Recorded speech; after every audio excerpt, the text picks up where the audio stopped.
What an extraordinary time for innovation. We have now more deployed devices and platforms and protocols and applications at our time than any other time to the annals of time. The activity that happens on Earth has never been more transparent. And with transparency, information is deployed, distributed, and arriving to the hands of everyone. When I was a child, we didn't have such access to the other side of the world, let alone almost the other side of town. We were ill afforded the opportunity to understand the disposition of someone in the East Coast, save we heard it perhaps in a song or on the occasion in a paper that was read. We see the activity of the world in ways we've never even imagined.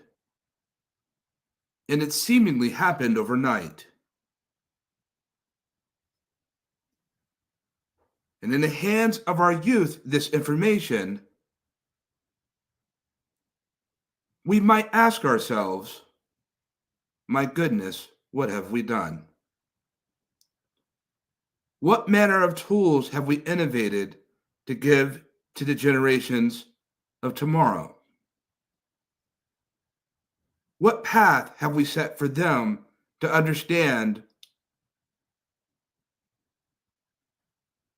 and to remain curious about the things that they don't know and the things that they still don't see, which undoubtedly is life of experience?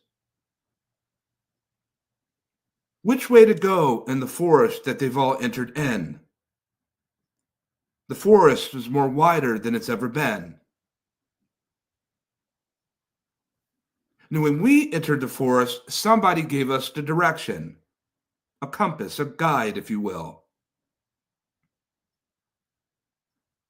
They knew where to meet us on the road. In today's generation, many are still looking for this forest and asking, why should I enter in? The promises of my mother and father's youth have not been fulfilled. What residual optimism remains for them?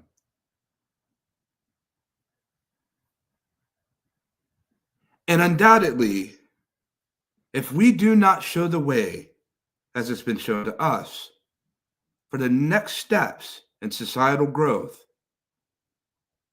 in responsibility, in care, and for human betterment, their information is either going to come from a heartbeat or a machine. We have decisions to make.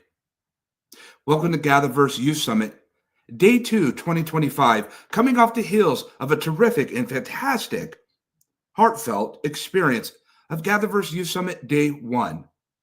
GatherVerse meets at the intersection of humanity and emerging technologies with a distinct focus on accessibility and education, equality, community development, safety, privacy, wellness, ethics, trust, care, compassion.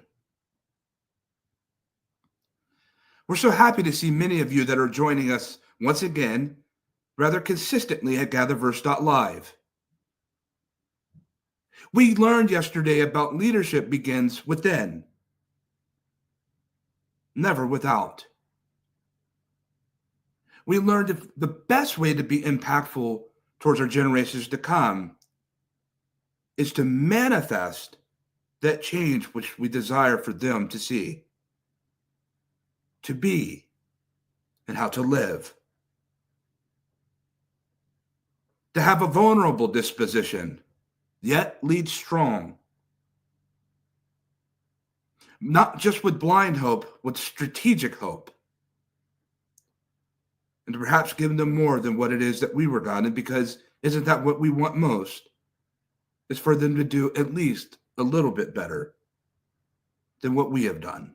And to go a little bit further, perhaps even greater than where we have gone. This undoubtedly is one of the most important summits we've ever held. And why? Because the youth are listening, and somebody has to meet them along the way.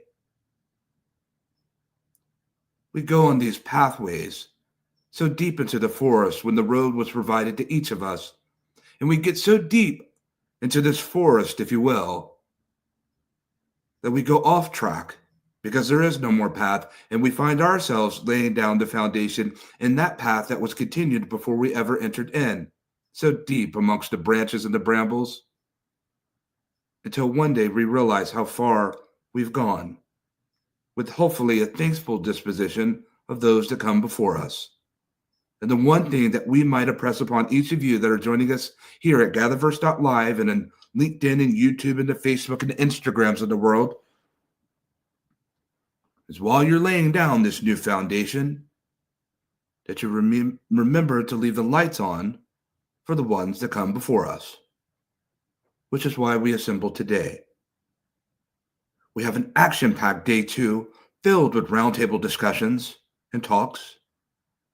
The next roundtable we have is squarely and specifically based on education, which we've assembled leaders from across not only this country, but from around the world to make a better sense of what it is that they're looking at under the throes of education through the eyes, prospectively, of our youth. We have much ground to cover. We're so thankful that you're here all. Please share this with someone, a neighbor, a friend, a stranger. Tell someone what happens in this little bit of time that we have for GatherVerse Day 2 Youth Summit 2025. If it's not us that express these words, then who will? Today it's a heartbeat. Tomorrow it just might be a machine. May our gather be well.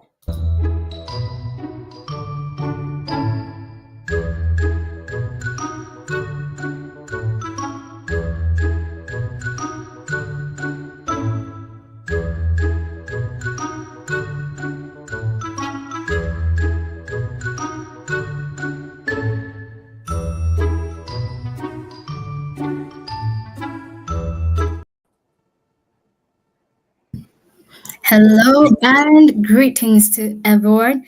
This is GatherVerse Youth Summit Day 2, and we are very, very excited to kick off with this panel titled Unleashing Potential, Educating the Next Chapter. Christopher Lafayette, thank you for that powerful introduction. I believe this roundtable will just be taking us to a higher gear. And with me, I have a roster of powerful panelists, and I kindly request you that you introduce yourself briefly and shortly. And we will start with you, Jamal, since you're the only gentleman here, and we will go all the way up and conclude with you and Trina. Jamal, the mic is yours. Hey, Jamal Thomas. I'm with Create the Future AI. Do work with mission-driven companies, including schools, to learn how to use artificial intelligence and other emerging technology to improve their impact. Wow, you're welcome. Elizabeth. Okay, she's muted. Okay, kindly unmute your mic, kindly. Okay, sorry. Yeah. Hi, I'm just starting my new position as co-founder of Speaker Society. I'm an artist. I'm also an educator.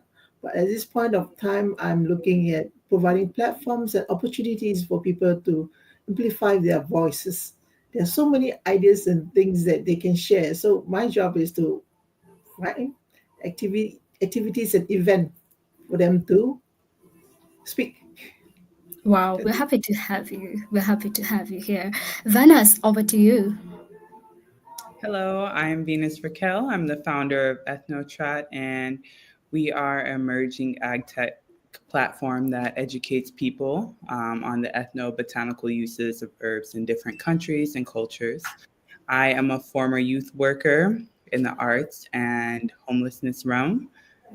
So I know the brilliance that young people have despite their circumstances they're going through in life. Welcome, Venus. Kaylee, nice to see you again. Please, the mic is yours. Hi, Lynn. Thanks so much. My name is Kaylee Brown. I work for Pearson, specifically part of Pearson Labs. What we do is experiment with emerging technologies to see how it can be applied across all of our products in lifelong learning to help our customers sort of reach the potential that they have. Happy to have you. Adriana, over to you. Hi everyone, I'm Adriana Stanciu. I'm an educational counselor and I'm the founder of Lecții la Minut community, online educational community, and I currently have over 22,000 followers in my country. Wow, nice to have you here.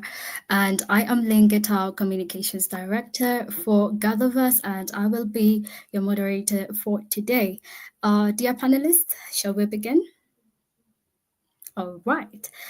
So to kick us off, we are here to talk about how education evolves. And I will start with you, Jamal. How must education evolve to prepare youth for an unpredictable future and maximize their potential? And anyone can chime in as well. But Jamal, we want to hear your thoughts from this. Yeah, I mean, I think education actually needs more of a revolution than just an evolution. We are most places in the world, certainly here in the U.S. and in underserved communities, we are just not serving young people's needs. We're not providing people with the knowledge, the wisdom, or the ability to leave school and be able to be members of society that are going to be able to change the world. So we need different policymakers. We need people to really put their heads and hearts around this issue if we are going to live in the type of world that most of us want to live in. Right now, things are we're just in an extremely bad spot, and it needs to be conversations like this that allow both parents and stakeholders throughout the educational space to not just request better schools and better educational outcomes, but to demand it. Yes, I agree on the demand side of it. And it's a multi-stakeholder. Kaylee, when we're talking about this topic, I see you really nodding to that and agreeing to what Jamal is saying. And I just want to hear your perspective from your own lens. Yeah, absolutely. So I think that what Jamal's saying is 100% right. And I think that we really need a systems change. And I've talked about this in the past as well, is that you need to not just change how we're teaching the curriculum, we need to change the system as a whole. So, and you start that by changing assessments. Everything in school currently in the school system, especially in the US, is based on the assessment. Teachers teach the assessment. That's what they're graded on. That's what students are graded on. And we're not incentivizing the right things. Education was initially made to create factory workers, and the world changed, just as Jamal said, and we need to be preparing students for this more uncertain future. So focusing on skills that are more flexible and allow for that flexibility, really teaching kids to be more adaptable. The kids who are adaptable are going to be the ones that really thrive in this new world order. So things like flexibility in thinking, there's no one right way to get to an answer, right? Creativity, problem solving. There's this idea of a portrait of a graduate that some schools are sort of moving to, which is a really interesting idea of kind of focusing on those more, they call them transferable skills, or skills that are more rooted in this flexibility and being able to adapt to whatever the future may bring. Yes, I totally agree with that, adaptability and flexibility. But here's my follow-up question. You mentioned that the current education system was to prepare factory workers. What do you think the current education system should prepare students for, if not workers? What is the next preparation for? And also, Elizabeth, you can also follow up on that. But Kaylee, please let us know. Yeah, absolutely. So we're no longer in this form of doing the one thing in the same way over and over and over again, right? Those days are past us, especially with things like AI. So I think that students, instead of becoming factory workers, really need to be taught to become more like entrepreneurs and being able to add to the systems that they're creating, because these repeatable processes are being taken over by AI more and more and more every day. And so we need to teach students not to do repeatable processes, but to come up with new processes and invent and be that more in touch with human-centered skills. What can humans do that AI can't do? What can humans add to the AI system as it currently is? So more entrepreneurial and less kind of factory worker mindset. Very powerful. I totally agree with that. We need more entrepreneurs, and what you're just simply saying is we need to be more innovators. And Elizabeth, I just want to hear your perspective on this. Please tell us something. Um, what should our future generation be is more of a thinker than a follower. The assessment, we got to do with the assessment. And then rather look at the bigger project instead of one problem, one question, one problem, and one answer. And especially in Singapore, the system is very much, teacher led. I give you the problem, and there's supposed to only have one answer for the problem. But that shouldn't be. You or one of the students should be able to see that. Spot. In fact, I shouldn't be giving you the problem. I should let you see and you tell me the problems, and we solve together. So it's instead of there was one weird question that a student told me that my teacher asked me, "What will I want to be in the future?" I said, "Well, the future, you have no idea what it's going to be with AI coming up. So all the fixed roles are changing, but rather, what do you foresee the problems will be? Then you start solving, and you create your role, your own identity. I mean, who knows what kind of role, the job title that we'll have in the future? Why do we stick to the old one and keep following? Factory worker, Yes. no. Yeah, definitely. I was also posed that question when I was a student. I was asked, what do you want to be when you grow up? And I remember most of the people in the class would say doctors, nurses, pilots, and everything. But here's the new world. We're now faced with new careers and new opportunities and new challenges to tackle, which brings me to you, Venus. And how can we make quality education more accessible and affordable across all communities globally? And Adriana, you can also chime on this. All right, Lynn, thank you for this question. Um, as someone who's worked with young people, and especially even as like kind of a peer leader, I feel like mentorship and giving young people opportunities for leadership teaches them a lot. Obviously, we would, to make things more accessible for them, make education more accessible, we would just remove the cost. Living in this very capitalist world, that is probably the last thing that's going to happen. So it's upon our elders to step up, take the initiative to to pour into our young people. One quote that I don't remember where I read it, but really resonated with me about the intergenerational exchange was, when an elder dies, a library is burned. So if you are even 5, 10 years older, my oldest niece is 5 years younger than me, but I'm still her elder. So Yeah. in these cases, it's like whatever you learn, even if it's a mistake you learn from, you share it with young people as it relates to tech. It's like, teach them the AI prompts. If they're a senior in high school, start getting them ready for how to talk to the chat boxes. Start introducing them to Gamma, so that they can get a creative inspiration for how to design their websites. Teach them about the things that you were learning as you were getting into the field, whether as an entrepreneur or as a professional, because those little tips can set them up for success. And it's just like planting the seed. So mentorship is a huge thing that I feel like grows young people. Yeah, definitely. That is very reasonable. Adriana, maybe you can add to just build on what Venus has just expressed right now. Yes, I totally agree with her. As I am a mentor for young kids, and I find that this thing is very important for them. As in Romania, in my country, people are not that used to educational counseling or with mentorship programs. And whenever they work with me and they see what mentorship really is, and they understand a lot of things they didn't understand before, I give them knowledge about AI, as you said, about a lot of things. They start asking very important questions that have never been asked before by them or at school. And they start thinking differently. They start seeing life differently, and they start to get ready for jobs that haven't been created yet. Like 85% of the jobs in 2030 haven't been created yet, and we have to prepare them for that. And when you take the school program, I think it's called Agenda, maybe, and you see that we only teach a certain type of subjects, very theoretical and very one answered. It's is okay.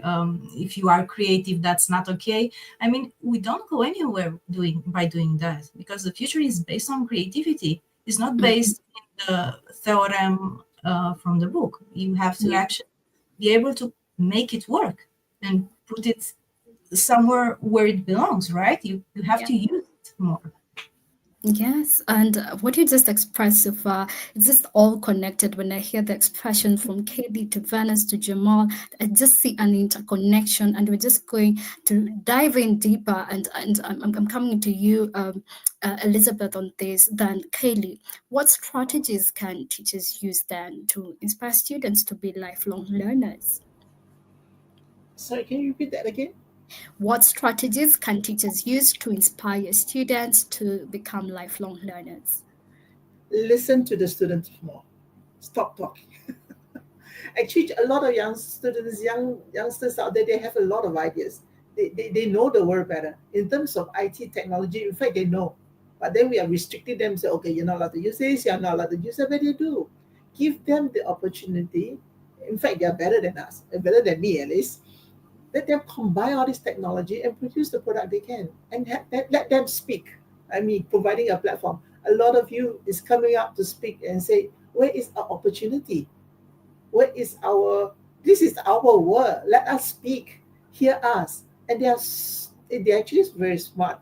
They really know what to do. Is that we are restricting, okay, the curriculum say this cannot, okay, you're not allowed to use this. So what are we doing? We're not growing, we are trimming them. Yes, I agree. And they're very, very smart. I think every time a child is getting born, I feel like they come 10 times smarter and they question things, and we have to be ready for that. Kaylee and then Jamal, maybe you can chime in on this. I want to hear your thoughts too, Kaylee. Yeah, I do. I love this idea of sort of passion-led education, right? And then I think overall too, the word learning really needs a rebrand first and foremost, because the perception of what learning is kind of what carries a lot of the baggage. But really, we learn every day as adults. Kids are already lifelong learners. Like, it's part of their DNA. We don't need to inspire that. It's literally who we are as humans, right? Pearson just went through a whole rebrand about this exact thing. It's the word learning that has gotten a bad rap, but the idea of learning is hardwired into us. It's literally part of our overall health, right? So there's not really a way to not be a lifelong learner. It's just calling it learning that I feel like is a little bit of the problem. Yes. So we really just need to teach kids to find the joy in that. So rewarding things like curiosity, like Elizabeth was talking about, rewarding creativity, rewarding finding new ways to accomplish tasks. This idea of the days of show your work are very, very far in the past. But if you can unlock a student's curiosity, that's where the true joy in learning comes from, and not calling it learning, right? Because that just carries with it a whole bunch of, bad ideas of what that means. But just as an example, gaming, like the mechanics of gaming and the brain chemistry of gaming. I attended a workshop at South by Southwest this last year about this. The underlying reason why kids love gaming, like Minecraft and Fortnite and all these sorts of things, is really rooted in this idea of learning. They take control, they figure something out on their own and can kind of chart their own path. And so how do you use this in education?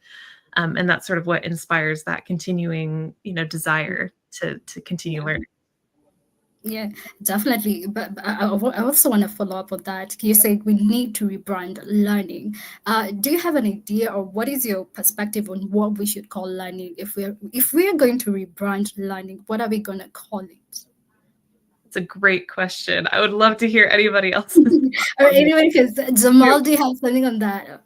Anyone, I think it's actually fine to keep calling it learning. I think that the problem is that we mix up learning and education and school, and we make all of those things the same thing to young people. So they come into school, all of them absolutely loving learning.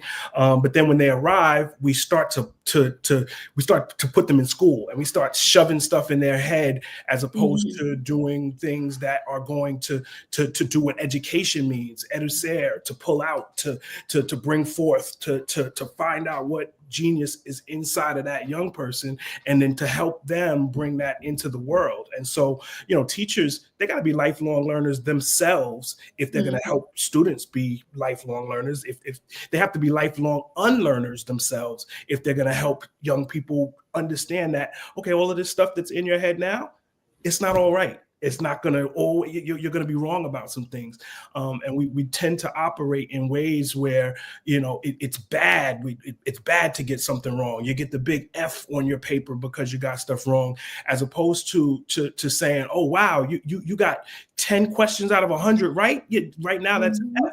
But no, in a game, you got to level 1 or you got to level 2 because you got those 10 questions right. So it's a complete reframe that changes how the young person feels in their head and heart about what it is that they're doing. They're accomplishing something versus failing at something. So we 100% need to have more teachers who are willing to buck the system. I'm one of those, tear this thing apart, as much as we possibly can, because it is absolutely positively not working. Teachers have to be willing to say, this is what the curriculum says. I'm gonna go ahead and not teach that. I'm going to do what I need to do to unlock curiosity, imagination, and creativity in young people, because those are things that are transferable. They're going to be able to take those skills. If they leave my classroom with those skills, and they got it, and they can't pass the regents, I'll bet on the one who left with those skills than the person who passed the regents every time. Definitely. Yeah, I like this idea too of like experience, right? And so maybe that's what learning, because that's really what learning is experiences that we have that create a confidence in students that they can solve problems, that they can be creative, that they can handle the things that life throws at them. So maybe learning does become this idea of experience, leaning again on the gaming idea, right? Yes, definitely. And I was listening to you, Jamal, and you said you not only reframed the word learning, but how we also assess learners. If a student gets an F, so instead of telling them you have failed, why don't we just say you have gotten 10 out of 50 questions and that is good, let's go to the next level. I totally agree with that. Then as I'm coming to you and shifting gears still on education, how can interdisciplinary learning prepare students for complex global challenges? And Adriana, you can chime in on this as well. Yes, thanks again. This is a great question. And I think it starts at, from a cultural standpoint. You can, say you're learning Spanish and you're majoring in statistics, but you're American, you're speaking English.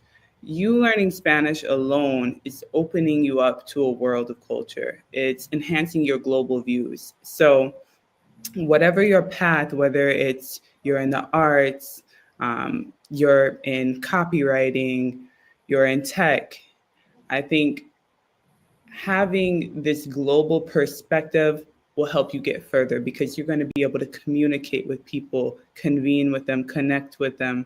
And that alone, human nature, when there's proximity, that breeds understanding. So no matter the subject, I think them alone, just being aware of, Adriana, am I saying your name right? Yeah, being aware of, some Romanian culture, what are the societal norms there, can help inform how they move in the future. I know I've traveled to Jamaica a lot, and it totally reconstructed my thinking around poverty. I grew up poor here in the States, and I always saw people stressed out. Then I went to Jamaica and I saw people who were poorer than I'd ever been, and they were always happy. And I said, wow, okay, let me take some notes. So now if I have a financial hardship, or I see people around me having financial hardships and stressed out about it, I can now offer them and myself a different and new perspective. where it's kind of like, Okay. listen, you can do this to chill out. You can do this to overcome. Um, Mm. yeah, it Thank all you. boils down to culture for me. Thank you for Um, that insight. Adriana. I really think that there's no such thing as learning something that will not be useful to you, even Mm. if it's a subject you're not that interested in. For example, I'm not that interested in history, but I still have some knowledge about history, and that thing actually helped me connect better with other people around me. And I think that we have to create accessibility for knowledge, because it will become an exchange rate, and it will become an exchange factor when it comes to cooperating with other people and with other teams, and even at the workplace.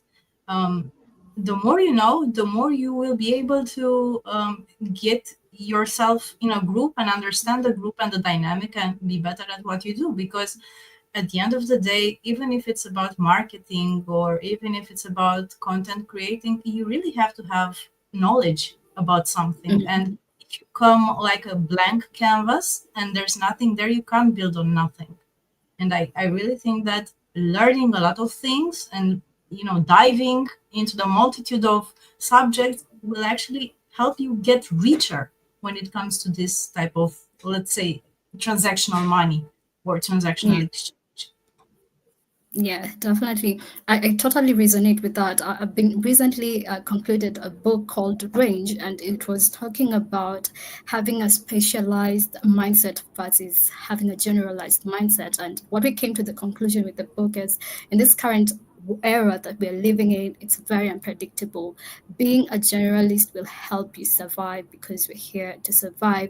Which brings me to you, Jamal. Just the next slide. What role do wearable devices and AI play in enhancing learning experiences? And I also want to hear your thoughts, Elizabeth, on this. Kindly, Jamal, take it over. Yeah, I mean, AI, ChatGPT is my best friend right now. I Mhm. spend a ridiculous amount of time in there thinking about thinking, like just focusing on my own paths on a number of different things that I'm curious about. Sometimes ChatGPT says some stuff that's not right. I'm intelligent enough to say, that doesn't necessarily sound right to me. Let me go to Perplexity or go over here or do something else. So I bring critical thinking to the table. There are educators now who instead of saying, "Hey, we're going to ban, ChatGPT and these things because it's cheating," they are starting to say to kids, have at it, and then share with me what it is that you are questioning ChatGPT about. And if you can see what a child is questioning ChatGPT about, what behold, we know what this child is now curious about. We know what collections of students are now curious about. We can start to adapt our teaching to what it is that children are intrinsically thinking along the lines of. And just to touch on the last point around global challenges, the reality is right now it's like civil society is not promised. Like things are breaking down at the same time that they're building up. Like we live in the best of times and the worst of times at the same damn Yeah. time. And if we don't tap into the minds, young people, their malleable minds. We're more fixed. Their minds are so flexible. It's intergenerational, interdisciplinary, and intergenerational learning that we need, Mhm. because we can learn Mhm. so much from young people. And in this world where things are just so, a lot of people don't know what's going on. Mhm. Be vulnerable with young people about that we don't have all of the answers. Let's go about the business of doing this together. That, Yes. I think, is what's going to have young people say, wow, the teacher's learning, they're modeling Yes. that for me. I'm going to go and do what they're doing. It's going to change, I believe, the relationships that they're able to have, and then that in turn will be able to change a lot of the outcomes that we have. Powerful.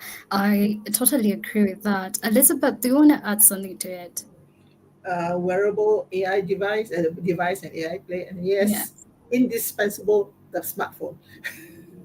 And these days, what the beauty is that the young minds are very curious. I was sitting next to a young person, and there was some event going on, and some words came out, and next thing you know, she picked up the phone and she do the research. And was I still going? They was still thinking what is about, and then she has all the answer there. They are ready. They know what to do. So why are we stopping them in the first place?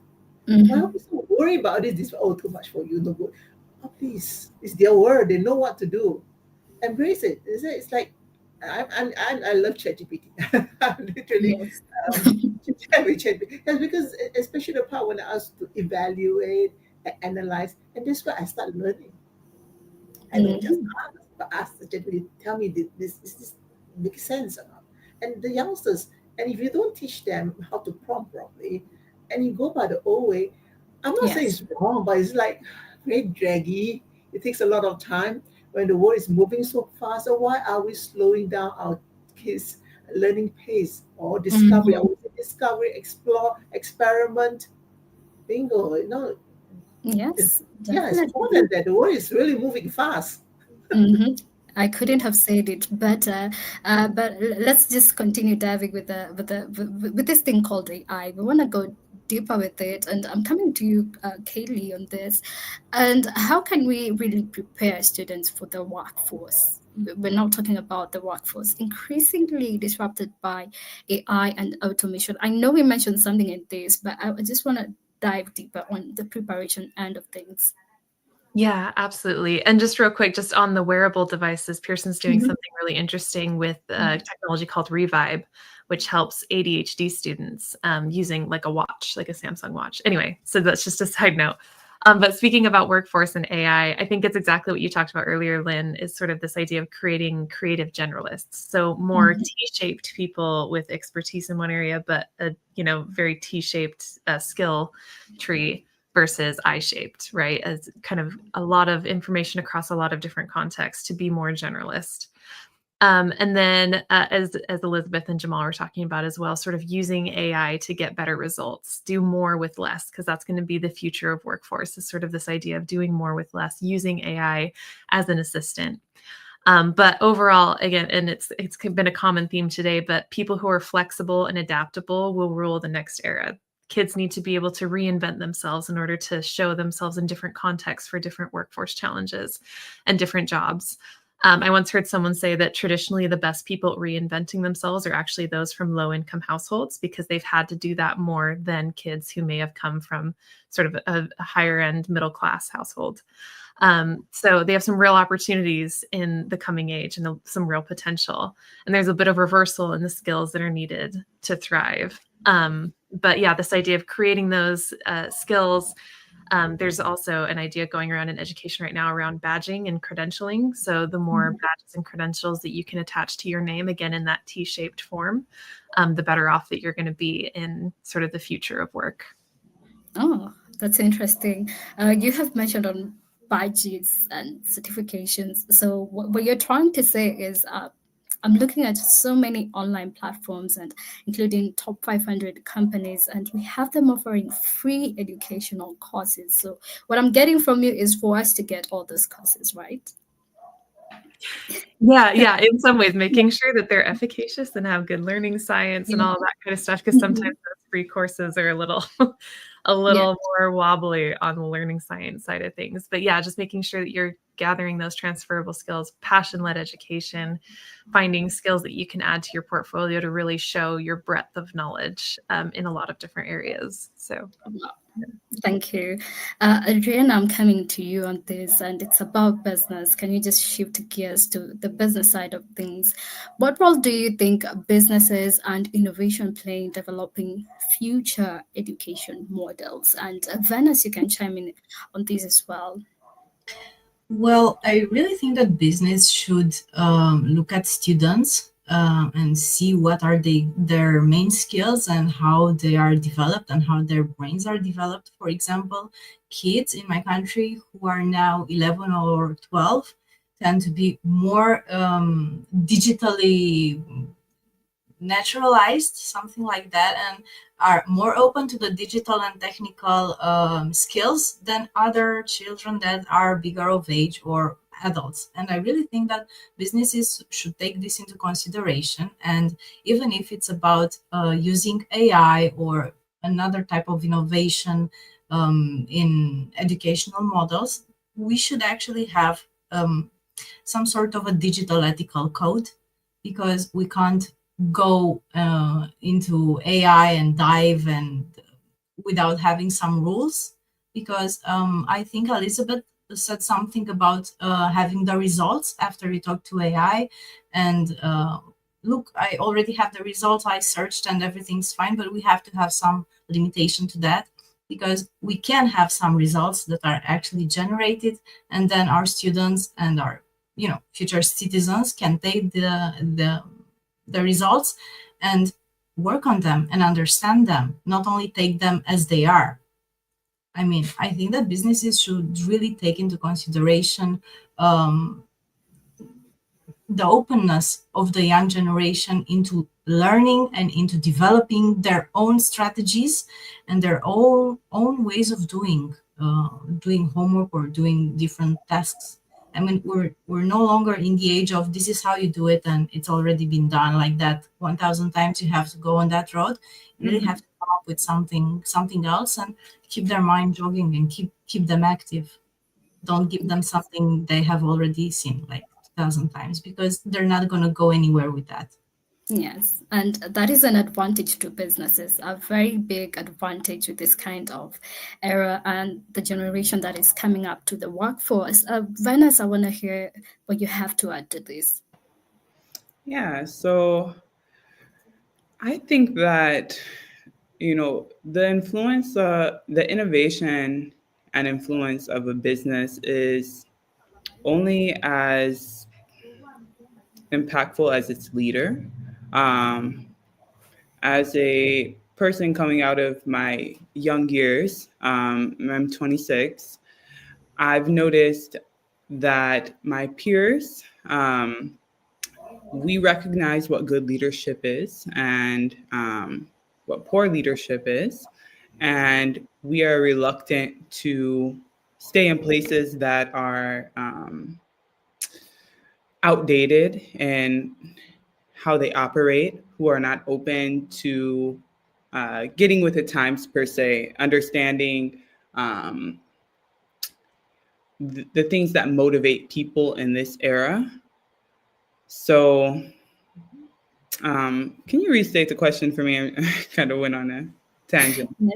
Yes, definitely. There's no worry. Just keep on expressing. We love what you're saying anyway. Just keep on expressing. Yeah. But I guess what I'm trying to say is there's innovation, and I don't necessarily think that big businesses are the ones that are pushing that forward. The previous question had asked about businesses and innovation. Hmm? Businesses and innovation. Yes. The question before that had asked about young people entering the workforce and whatnot. And I think that had really popped a question in my head about why the workforce. So I think motivating young people to take their creative passions and start their own businesses is going to be where the innovation comes from, not from, the targets and the 3Ms necessarily, because not all young people and people coming up who will be the leaders are interested in joining the workforce. And I see that in my peer group, and I think that will continue to be a trend with the advancement of technology. Yes, it will be a trend. And you just summarized a statistic that was currently released. The current generation, that is from the Gen Zs and the Gen Alpha, what they're looking for in a workforce or in a working environment is safety. They can recognize a bad leader and a good leader. They can recognize good colleagues and bad colleagues. It's never about the play for them. They can leave a good compensation for safety. And I totally agree with what you just expressed, Venice. Elizabeth, I'm coming to you. How can we redefine success in education beyond grades and degrees in an ever-changing world? And Jamal Thomas, you can also touch on this because you're very passionate on it. Okay, grades and degree, everything has to change. For example, just based on the previous question, it's not about educating to adapt the business, rather the business will change according to the evolution of AI and all the new technology. Business will change. Take for example, in the old days we need to go to the shop and buy things. Now we order online. And with all this new gadget and everything come up, you've got a new influencer, a new job, a new, I mean, they are inventing the job. They have changed the way business is being run. Technology come, business change. We can't stop that. So whether your grades or degree, even like grades, you gotta change according to, maybe you can be more creative. Who knows? You may even have a degree in content creation. In fact, I think there are some now. I know there are a lot of future what they call professional education whereby they go by content creation or content writing. I know there's a whole lot of new things. I'm at 58. I was way back the generation that we don't even know all this. All I know is the shift in business. Every new technology shift in business. iPhone take over camera, film. Now, last time we need to process film and print. Now I just send to you via internet. That's how you produce for me. Change Yeah. all business. You know, Yes. people were sending letter. Mailman was doing business, have the job sending letters, and after Yes. they lost because email came in. But they got back their job because we do parcel, we buy things. That is very, very Things. yeah. Jamal, chime in. Yeah, I mean, I often say that we need to get rid of grades and grades. So grades like A, B, C, D, and grades like 1, 2, 3, 4, 5, 6, 7, 8, 9, 10, 11, 12. Like the idea that everybody's going to learn at that pace is nonsensical. And we just got to get over that type of stuff. The world is changing, so we have to allow young people to change much faster along with it. So I'd say that redefining education, where there are public and private partnerships, there's companies out there. I think Big Picture Learning is one where they actually in high school, they have programs that let young people go into organizations, and then those organizations have made the determination that they're going to help to be these young people be like apprenticed and things to that effect. And then they offer jobs when it's time for the young people to finish school. They get credit for the work that they do within the organizations. Now, obviously, we do have to make sure that doesn't turn into something where you're taking advantage of young people's labor. There have to be some protections around that. But the young people that I've communicated with that are in some of these programs, they love it. In 12th grade, my school had something called the WISE program, and I got to go like into the city on a day-to-day basis, and then be and I forgot the words escaping me. Not apprentice, but an internship at a music label, at a fashion place, and this is while I'm in 12th grade. I was learning what work looked like, and that was way better to me than anything that was being done in school. So we 100% need to just show young people the world as it is today. Tell them that these are the tools that are emerging. Say, okay, think about 2035, 2045, and what you want the world to look like. And then say to them, we want to help you create that world, and then make school the process of doing that. That is very interesting. Thank you for sharing that. The time is not really on our side, but I want to really hear on this concluding question. I wanted to hear from everyone. Sorry, and I will start with Adriana. How do I create educational systems that nurture both intelligence and well-being? And we will pass it all the way to Kaylee. But take your time, Adriana. Please express yourself.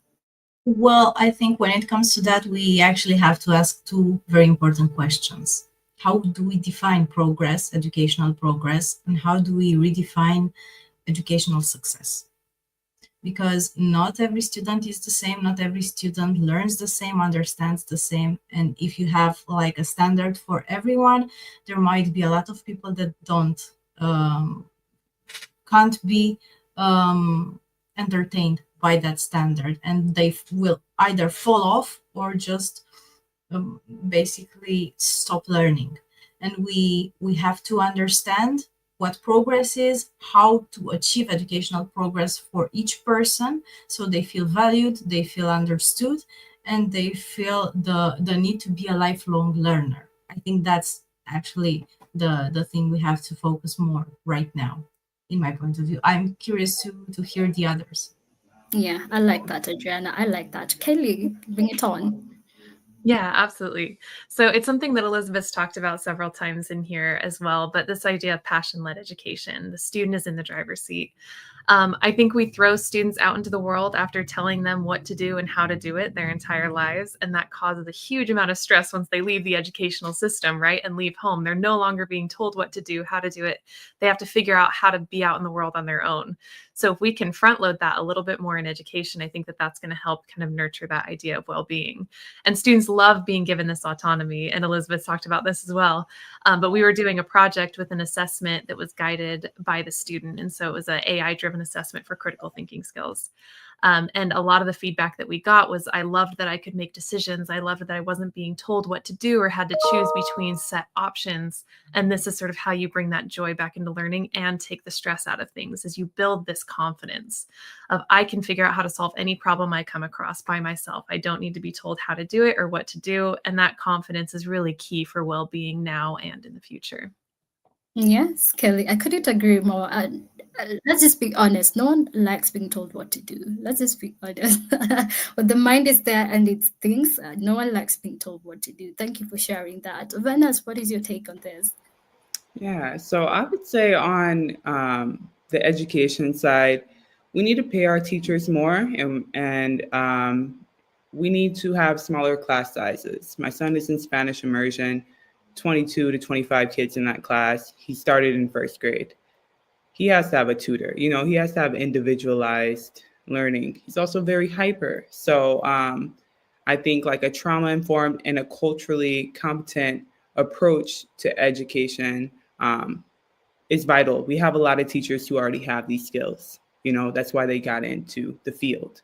But some don't. And that's a must, because you will not understand a child's learning style if you don't understand them, So you have to sit and observe and really get to know the child. How do you get to know 22 kids?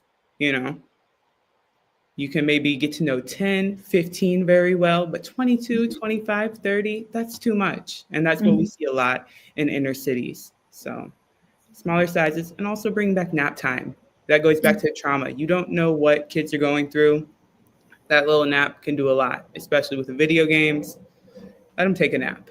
Yes, I totally agree with that. For me, I took a nap when I was in kindergarten. I think they need to bring that back. And what you said about knowing your students, I've been in situations where we have a class with 100 students, 50 learners. How does that kind of teacher get to learn the students? Because we have so many settings in the world whereby one teacher handles over 60 students in one class, just one class. So this person has 5 classes that he or she is teaching. How do you navigate that, if you can? And are you talking about in university, or is this more like elementary, middle school, high school? Yeah, elementary, high school. Oh, wow. Yeah, so I think it goes back to restructuring the system, allocating funds, which a lot of this stuff is out of our control in a sense. There are authorities that make those decisions. So thus we must be the placemakers, and we must have the grandmothers come in and teach. We must lean on community to really be that village for young people. We must have companionship amongst scholars and say, hey, you don't get this, or hey, I feel comfortable telling you I don't get this. Can we form a study group? So we do have to have this sense of community and lean back into that. Yeah, that is such a great answer. Thank you for sharing that. Elizabeth, please share your thoughts on this particular discussion. Your mic is muted. Kindly unmute. Well-being, what do you mean by well-being? Okay, sometimes I rather shift the focus to the youth or the ask them, what do you understand by well-being? From their perspective, they tell me they decide what is well. If they do not understand well-being, no matter how we want to make them feel well, they don't feel well. And number 2, is when you give them a fixed expectation. And the schools that if you don't do well the exam, I like the idea of level one, level two, level three. It's more of challenging. And then you don't pass this exam, you're going to be doomsday for you. Their well-being is going to down. They're going to leave the whole, or rather, the whole studying school life thinking that they are hopeless until they reach out to work and realize, hey, actually, it's not true. But you haven't tortured the poor for that period of time. So what are we doing? So what is the well-being? Being confident, being able to speak what your mind, able to do projects, able to be listened to, and that you cover the well-being. Once they're confident and they're happy, all whatever learning will take place. When they will feel that they are being shadowed, they are being hide in the box, nothing's going to happen. And if they carry it all the way to the working life, oh my gosh, they're going to suffer. Yes, definitely. Thank you. Jamal, close us off with a remark. Yeah, I mean, I think at the end of the day, one, teachers are with our young people for a long period of time. So if we don't invest in their well-being, we're not then investing in young people's well-being. And so this thing called education and learning, it's a team sport. And so if we make things more about collaboration than about competition, then young people, they can be happy together. They can figure out what well-being looks like together. If lifelong learning is instilled that they are going to actually love to do this, then the challenges associated with the social emotional challenges, which right now social SEL, we try to fit that into the curriculum when we need to be fitting the curriculum into the social and emotional learning. So it's flipping so much of what we do on its head, and the reality is that there's no, we talk about the system, but there's like a bunch of little systems. And so the only one that anybody can be in control of is, kind of what they do in their classroom or what they do in their school building. So I just, encourage, individual educators and then parents at home, just making sure that each person is saying, what is the role that I can play as an individual? I got nieces and nephews. My daughter's a teacher. How can I support her so that she can support? Like, this is a community based project that we need to embark upon. And in my mind, it's the most important community-based project that we have if we are going to solve the challenges in the world. So I definitely appreciate GatherVerse for having this conversation, and appreciate everybody for sharing this wonderful acclaimed stage today. Yes. Thank you to each and every one of you. Your expressions definitely changed something with what is happening in the education realm. And we could go a distance. There's so much to cover, I believe. We could go a distance, but time is not on our side. But however, we have so many gathers coming up, so we welcome you back again. Feel free to always be here to talk about what you feel should be done. And as for our audience, this was our first roundtable panel. There's still more to come. Thank you so much. Follow these amazing speakers, engage with them. I will gather as well for this roundtable panel. Over to you, GatherVerse team. Bye. Thanks, Lynn. Peace, y'all.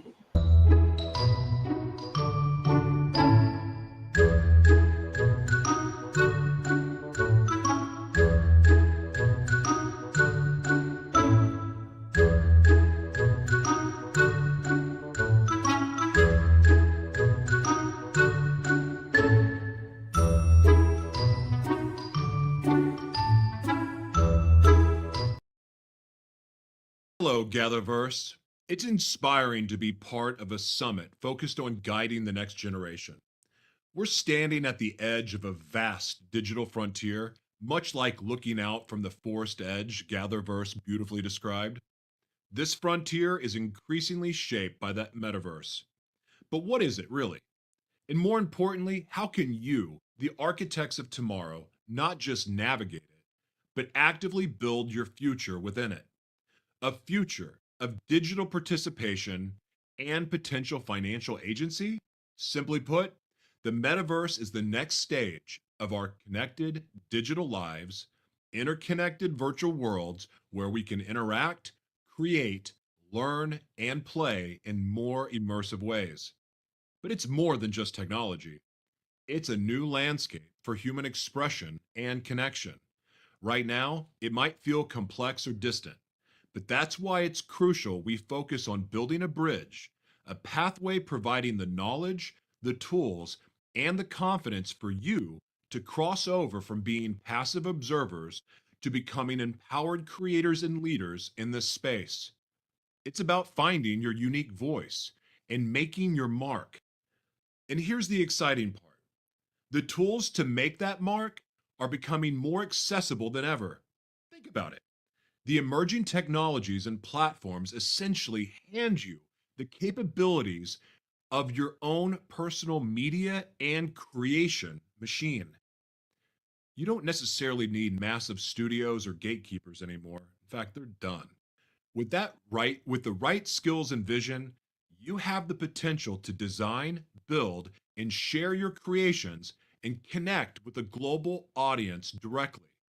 It's about empowering each of you with a self-contained toolkit to bring your ideas to life and your own digital narrative. So how does this translate into potential financial freedom? Or perhaps more accurately, financial opportunity and agency within the metaverse?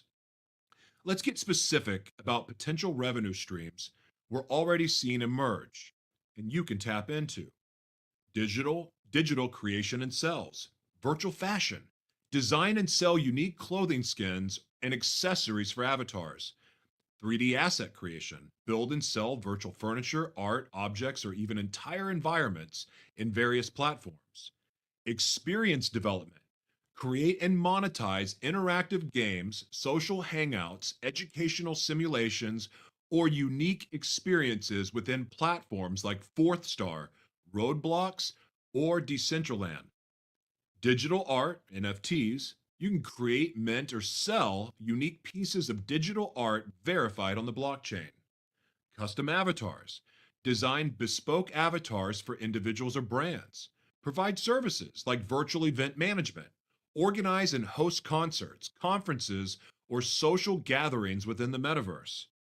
Community building, manage and grow online communities for metaverse projects, brands, or creators.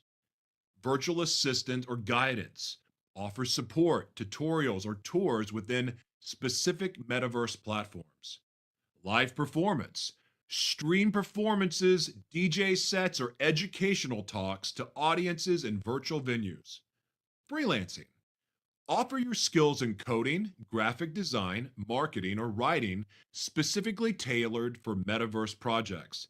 This isn't exhaustive, and new opportunities will arise. But the key is combining your creativity with learnable digital skills.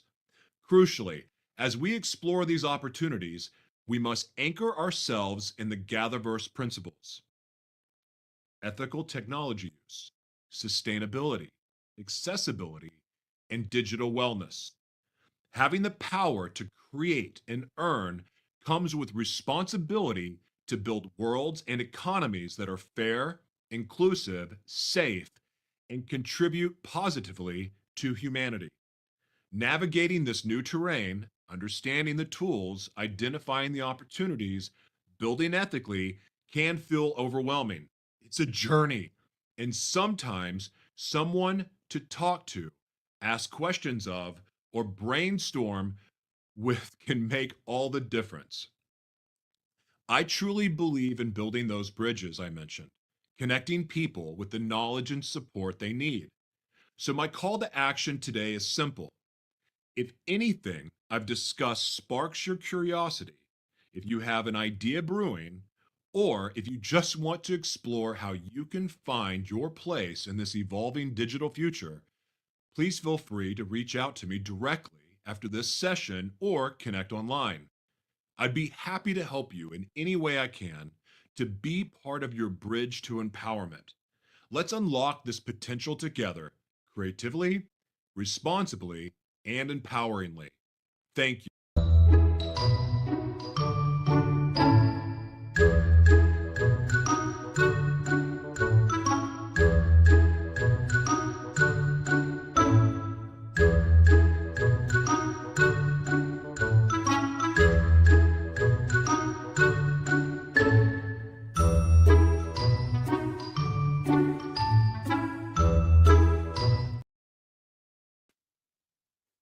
Hi, everyone. First off, a huge thank you to GatherVerse for having me speak today on such an important topic, skills and opportunities to conquer youth employment.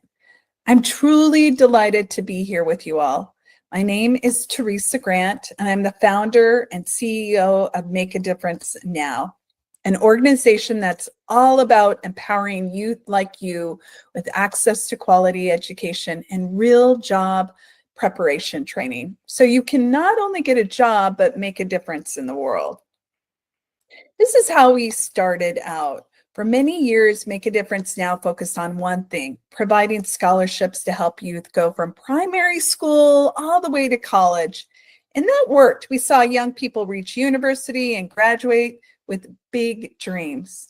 But then we noticed something. They were graduating, but they got stuck. They were getting stuck and not knowing what to do next. So they didn't know how to apply for jobs. They didn't know what to say in interviews. They didn't have the mindset or skills to take that next step. They had education, but no clear direction. So we asked ourselves, how can we help youth not just finish school, but thrive after it? And that's when we created something new. A learning management system, LMS, built specifically to help youth conquer the job market. This isn't just about resumes and interviews, though we cover those too. Our LMS teaches you how to write professionally, yes, including capitalization and grammar that we sometimes forget about when we're texting all the time now.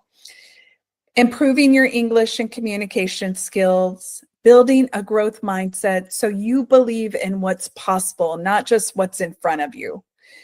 Creating a professional LinkedIn presence, cleaning up your social media to reflect the future you're building, and even we follow up on job applications the right way.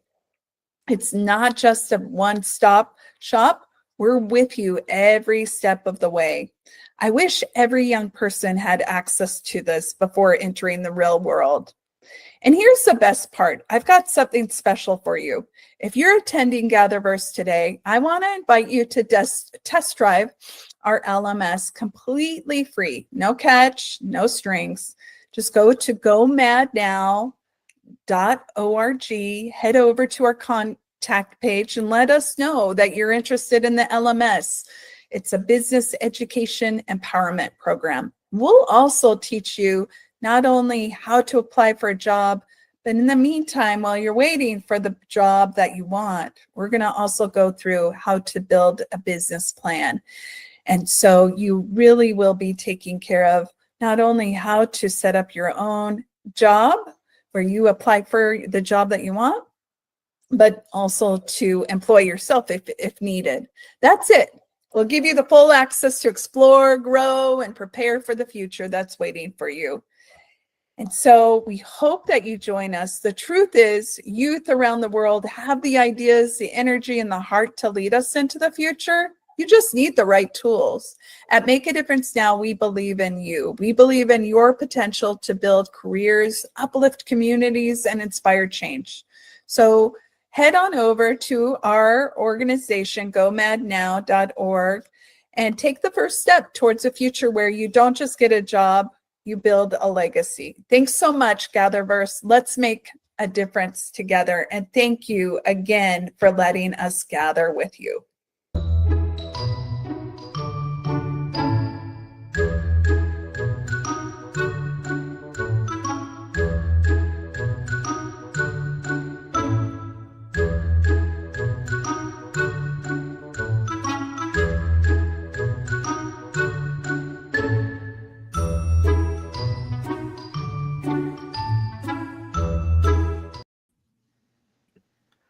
Hello, hello. Welcome to GatherVerse Youth Summit. My name is Christian Brown. I'm the founder of a mental wellness startup called Blemish and wellness director here at GatherVerse. And I'm super excited to moderate this panel today about a very, very crucial topic. We'll talk about mental health. We'll talk about wellness. And of course, we'll talk about building wellness ecosystems for the younger generations in a time where in the past 10 years, screen time among young people has doubled to over 8 hours a day. It's important that we have a topic about how to protect the well-being of our younger generation. So I'm not alone in this. I'm surrounded by a group of professionals that I'm excited to hear from. And so let's get this started by just doing some introductions. We can start, let's say, with Corey. Hi, Corey, and we'll end with Thomas. Let's do it. Hello, everyone. I'm really happy to be here. I'm very passionate about helping youth do better in life. As someone who had a very challenging upbringing, I know all the support is necessary at that point in time. But what I'm doing is I'm the founder of A Well Cared for Human, which is both a book and a podcast. And I am a best-selling author with over 30 books. And so my core focus is really getting out there and helping support others and guiding them toward their well-being. And so that's what I'm all about. Thank you for letting me join you today. Awesome. Thank you, Corey. All right, next we'll go to Lori.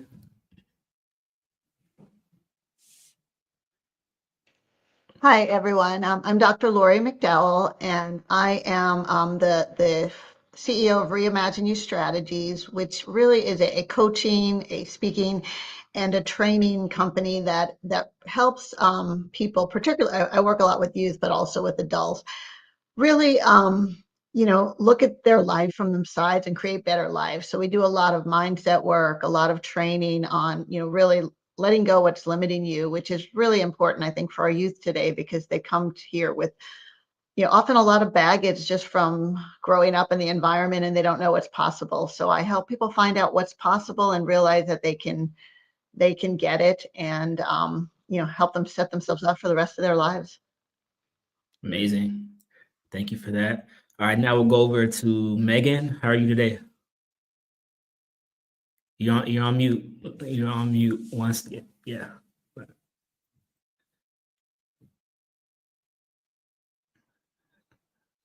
Still on mute there. Take the bottom of your screen to the left, the mute button. No, Good morning. Yeah. Hi. So I'm super grateful to be here and honored.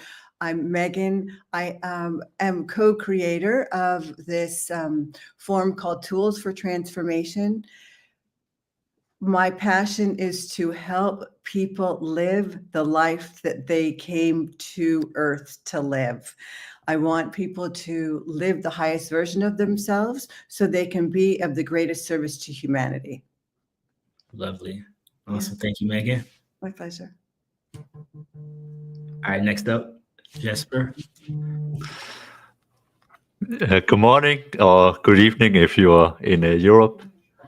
I'm Jesper. So I have co-founded Train for Good, where it's very simple. We help people improve their physical health through fitness, diet, and then we also donate to charities. So some of our revenue, we send it straight to charity projects to help struggling communities with youth, help them to get education and so on. But I'm really excited about this topic, as also something I've been through myself. How do you actually learn how to deal with your mental health when nobody is there to actually guide you in your environment? So I'm looking forward to the discussion. Awesome. Thanks for being here, Jesper. All right, Shamama Lynn, how are you? You see it. Shamama Lynn is coming out, founder of the Purpose Embodiment Method and Cosmic Rose Reiki. And my relevant experience for this discussion is that I've worked as a paraprofessional with level 4 children. So right before they end up in juvie, I was a teacher at a STEM summer camp in inner city San Diego with at-risk youth. And right now I teach circus and acrobatics and flow arts in the Virgin Islands. So a wide range of experience with a wide range of children. Amazing. Thank you, Lynn. All right, last but not least, Thomas. How are you? Hi, I'm Thomas. I run RNH Creative Advocacy and Storytelling. I work with a wide variety of youth, including the mental health and neurodiverse community. But I utilize creativity and advocacy as a means to help youth access what they need and build real life skills. And in my work, I often say I wear all the hats. I do advocacy, I do writing, I do storytelling, event specialty, family consulting, all different kinds of things. But the end goal is really to help change the mindset on what people think works for youth, while also helping youth find their voice. Awesome. Awesome. This is amazing. We have a lot of diversity and expertise here. So I'm excited to dive into this conversation. And the first question that we have that we'll discuss is, how can we encourage youth to take ownership of their mental health in an increasingly digital world? Who would like to take a start and getting us off on the right note here? All right, let's go Megan first and then Thomas. Okay, good morning. I'm taking it first only because I need to leave first. Okay. So not that this is my favorite question. How can we encourage youth to take ownership of their mental health in an increasingly digital world? So today I was led to share two tools, and one is teaching children the power of their gut, that our gut has as many receptors as our brain does, and that so much of our emotional, mental, physical, spiritual well-being starts with having a balanced biome. So that's nutritional education, because when our vagus nerve is aligned, our mind and our heart and our body are all connected. When that puts us in a state of grace, in a state of homeostasis, we go from fight or flight into rest and digest. When we're in a state of rest and digest, we have ease and grace, we have access to our executive center, and we live a healthier, more balanced life. So I think that's stage one. And then the other one is one of my tools. It's called the values determination. There's 13 questions that we ask, and there's 3 answers for every question. And you simply answer the questions. A lot of them seem to be the same, but they access different parts of our brain.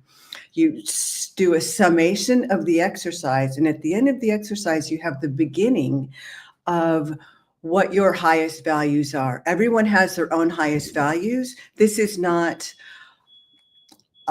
dignity, grace, integrity. It is more about, maybe I want to teach, I want to study, I want to travel. When we live in our highest values, we are of the greatest service to ourselves and humanity.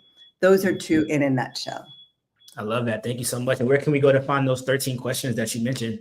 Actually, you can come to me, or you can go straight to Dr. John DeMartini. Amazing. It's his tool, and it's what I share. Yeah. Yeah. Or you can come to my website, transformationwithmegan.com. Wonderful. Thank you for sharing that, Megan and Thomas. So what are your thoughts on this? So I have a lot of thoughts on this. I'm going to try to keep them contained. So I think, especially in a digital world, so I'll back up a little bit. I myself, grew up during some rough times. I always say the 90s and 2000s were a rough time, I think, for mental health care. But kind of speeding forward, I think there are a lot of different transitioning mindsets in healthcare and in mental health in today's day and age, where it used to be, a lot of it was, we always have to cure the problem. I think a lot of it now is we have to accept and understand where these youth are coming from. And I myself have seen a lot of this transition in the mindset of helping youth through the power of education. And I always like to emphasize that one of the greatest ways to get people to understand how they can access their mental health is through empathic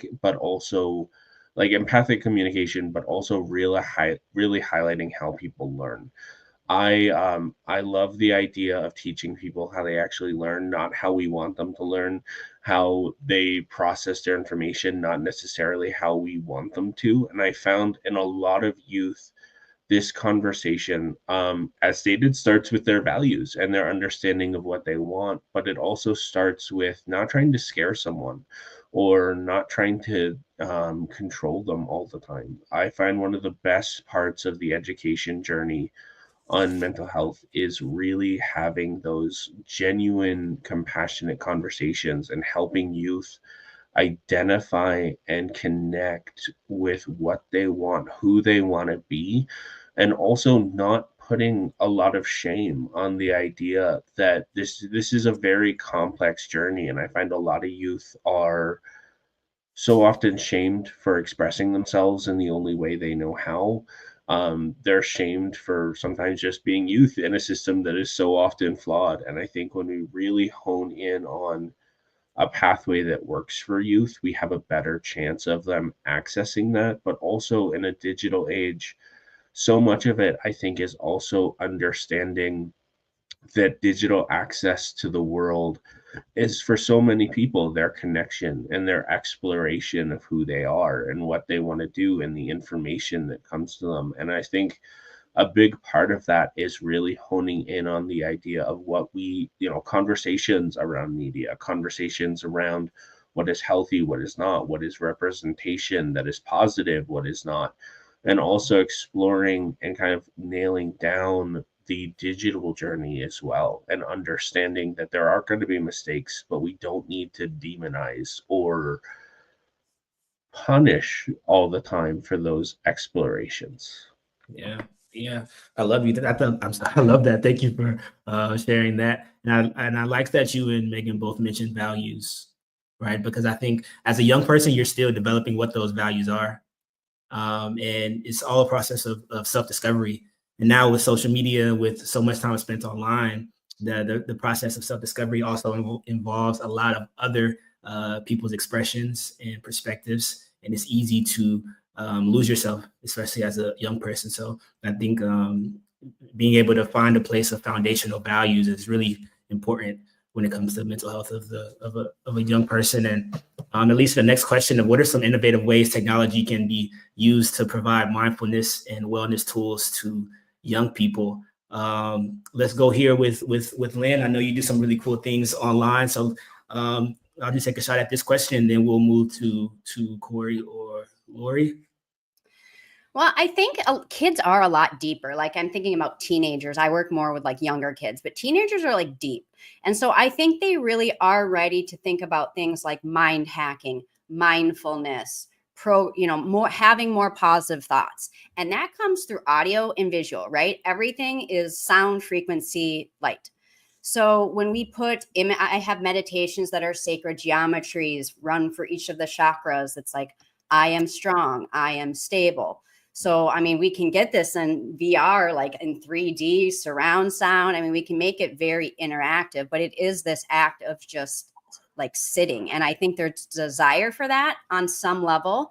And I know this is kind of contrary and it's going to come up again, but I just want to start right from the beginning and put in that there's a big issue with all these shooter video games. There are large populations of our young men spending hours in front of a screen shooting people. And they're doing it in communities. And we're calling it connectedness. And we need to, speaking of not judging, like I'm feeling this fire within me. Mamas, we need to put the kibosh on this. So we need to take ownership. We're buying the food. We're destroying the guts. We're buying the video games. We are giving them access to things and expecting them to make good decisions. They're teenagers. They're not going to make good decisions. So we need to provide them the technologies. If we're going to buy them a video game, maybe it does need to be a mindfulness video game. Maybe there's an avatar and they need to do stretching and you got to stretch more than the Navy SEAL. I mean, we got to get really creative in what we want and what we want these. I'm really feeling called to stand up for the boys because right now I work mainly with girls. My past work was more with boys who were troubled. And I think these video games, and I think a lot of these things we let them do, boys will be boys, is not okay. We need to get them in jiu-jitsu. We need to get them in karate. We need to get them moving their bodies and learning how to harness this energy that they don't know what to do with. And so there's anything we can do in real life, we can throw in the metaverse. So it doesn't really matter. But honestly, unfortunately, I'm going to say less is more in the technology, and we need groups at parks doing this in person.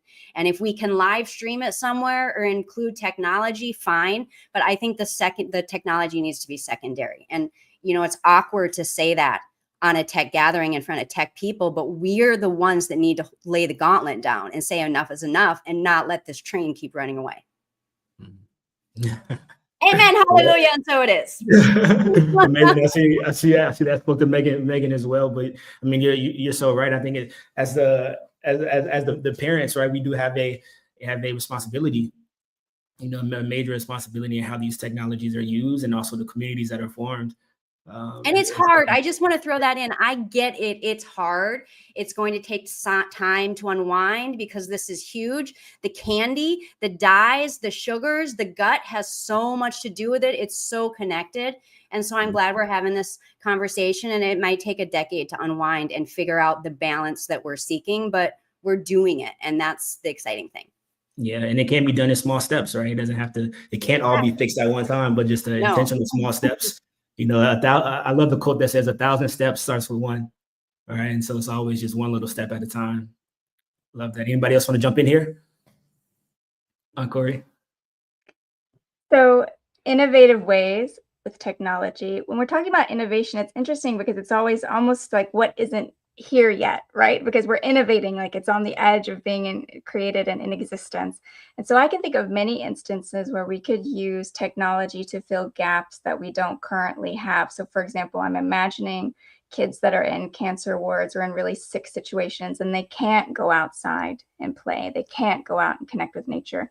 Could we create programs for them where they could interact in these spaces, where they can, you know, turn rocks over, or they could climb trees, or they can do things that their body doesn't allow them to do? And that's just one example, but I think that there is the possibility to, if we're thinking that technology is a tool to be used for our well-being, if that's the mindset in which we enter this creation process, then I think it would be very easy to start looking at things like, well, where are our gaps? Like, how could we make this better? Like, here we have some kids that should be outside playing and they should be out there connecting and having a great time, but they can't because of their current circumstances.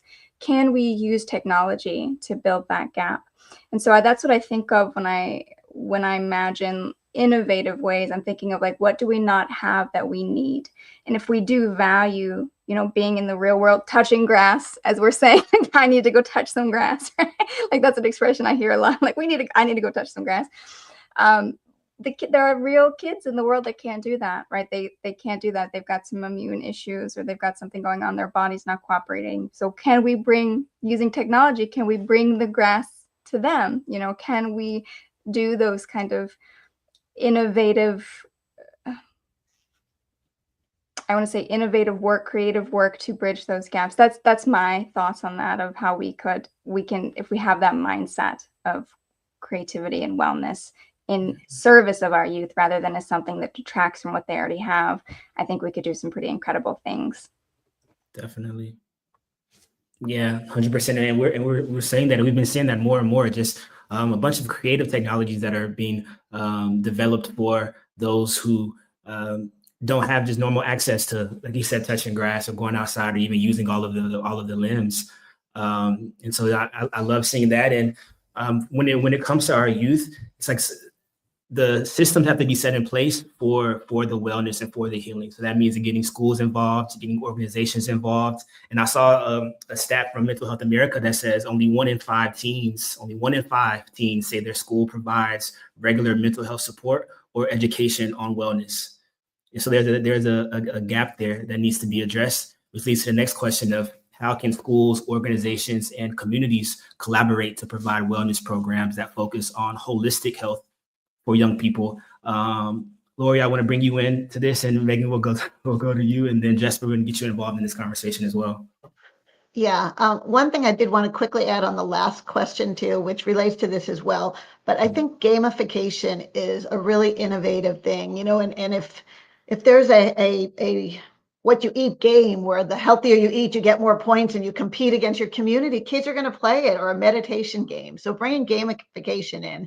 And I think the schools and the communities and the organizations can do that by partnering with people who are willing to help, whether it is through a game or a organization. And they need to make it a priority, because I know I have been working with a nonprofit in my area, and we have a program for high school and middle school students to help them think about mindfulness and taking charge, and that there's opportunities and such. And we have been talking to numerous school districts, and and this is a free program we're offering to their students, and they're all saying, oh, well, yeah, it's really great, but we're busy, or we don't have the, and like, all we're asking you is to give us a room and let us teach. We're not telling. So I think, the schools need to make it a priority. They need to realize that, this is just as important for their students as algebra and reading and writing. That health, it doesn't matter if you're great at math if you're so sick you can't go to work or you can't do anything. And I think organizations and communities getting together, community-wide programs, health and wellness days where they have a festival with games and prizes and all the food, instead of having food trucks, they're all healthy food trucks, things like that. Taking advantage, because I think in most communities there are coaches, health and wellness practitioners who are willing to do things for free for the schools and the community groups, and they need to really take advantage of that and allow them to help, because it's so important. It is our future. Yeah, so real. Thank you, Lori. And Jesper, what are your thoughts on this, especially as someone who is big in the physical health space? When you think about holistic health for young people, what are your thoughts on this? Yes, so it actually reminds me of two things, because I both also work in EdTech, where there was a lot of this. Also, how do we add a social emotional intelligence learning into the school program? But also, I actually was at an event here in Denmark back in 23, I think it was end of 23, and it was quite fun because I saw all these projects and ideas to how can we implement more physical activity and focus on a healthy diet into the school. And there's all these projects, they went to also what Laurie just said, that then it comes to the teacher who has to do it, and they're like, we don't have time for this. And it becomes just like these one-offs ideas and projects. So it's like, yeah, they have success, but then it just stopped like 6 months later because no one is continue doing the project. But one thing I actually found fascinating was the mayor in London. They have created this concept, what they call super schools, where they, instead of focusing on, okay, the teacher have to do this and that for physical health, they're actually changing the environment that the kids went to school in. So it was spanning in a 400 meters radius, banning candy ads, provide better opportunities to take the bike to school, and all these things for a more healthier life. So you engineer the environment to promote more healthy actions, which I actually think is a very great concept, that you focus on the environment, you engineer your environment, your physical environment, your social environment, to actually set yourself up to get the win and start moving more. And that's also something for myself that I learned, that actually to make the changes was not actually for me doing the changes. It was setting up my environment that allowed me to make the change.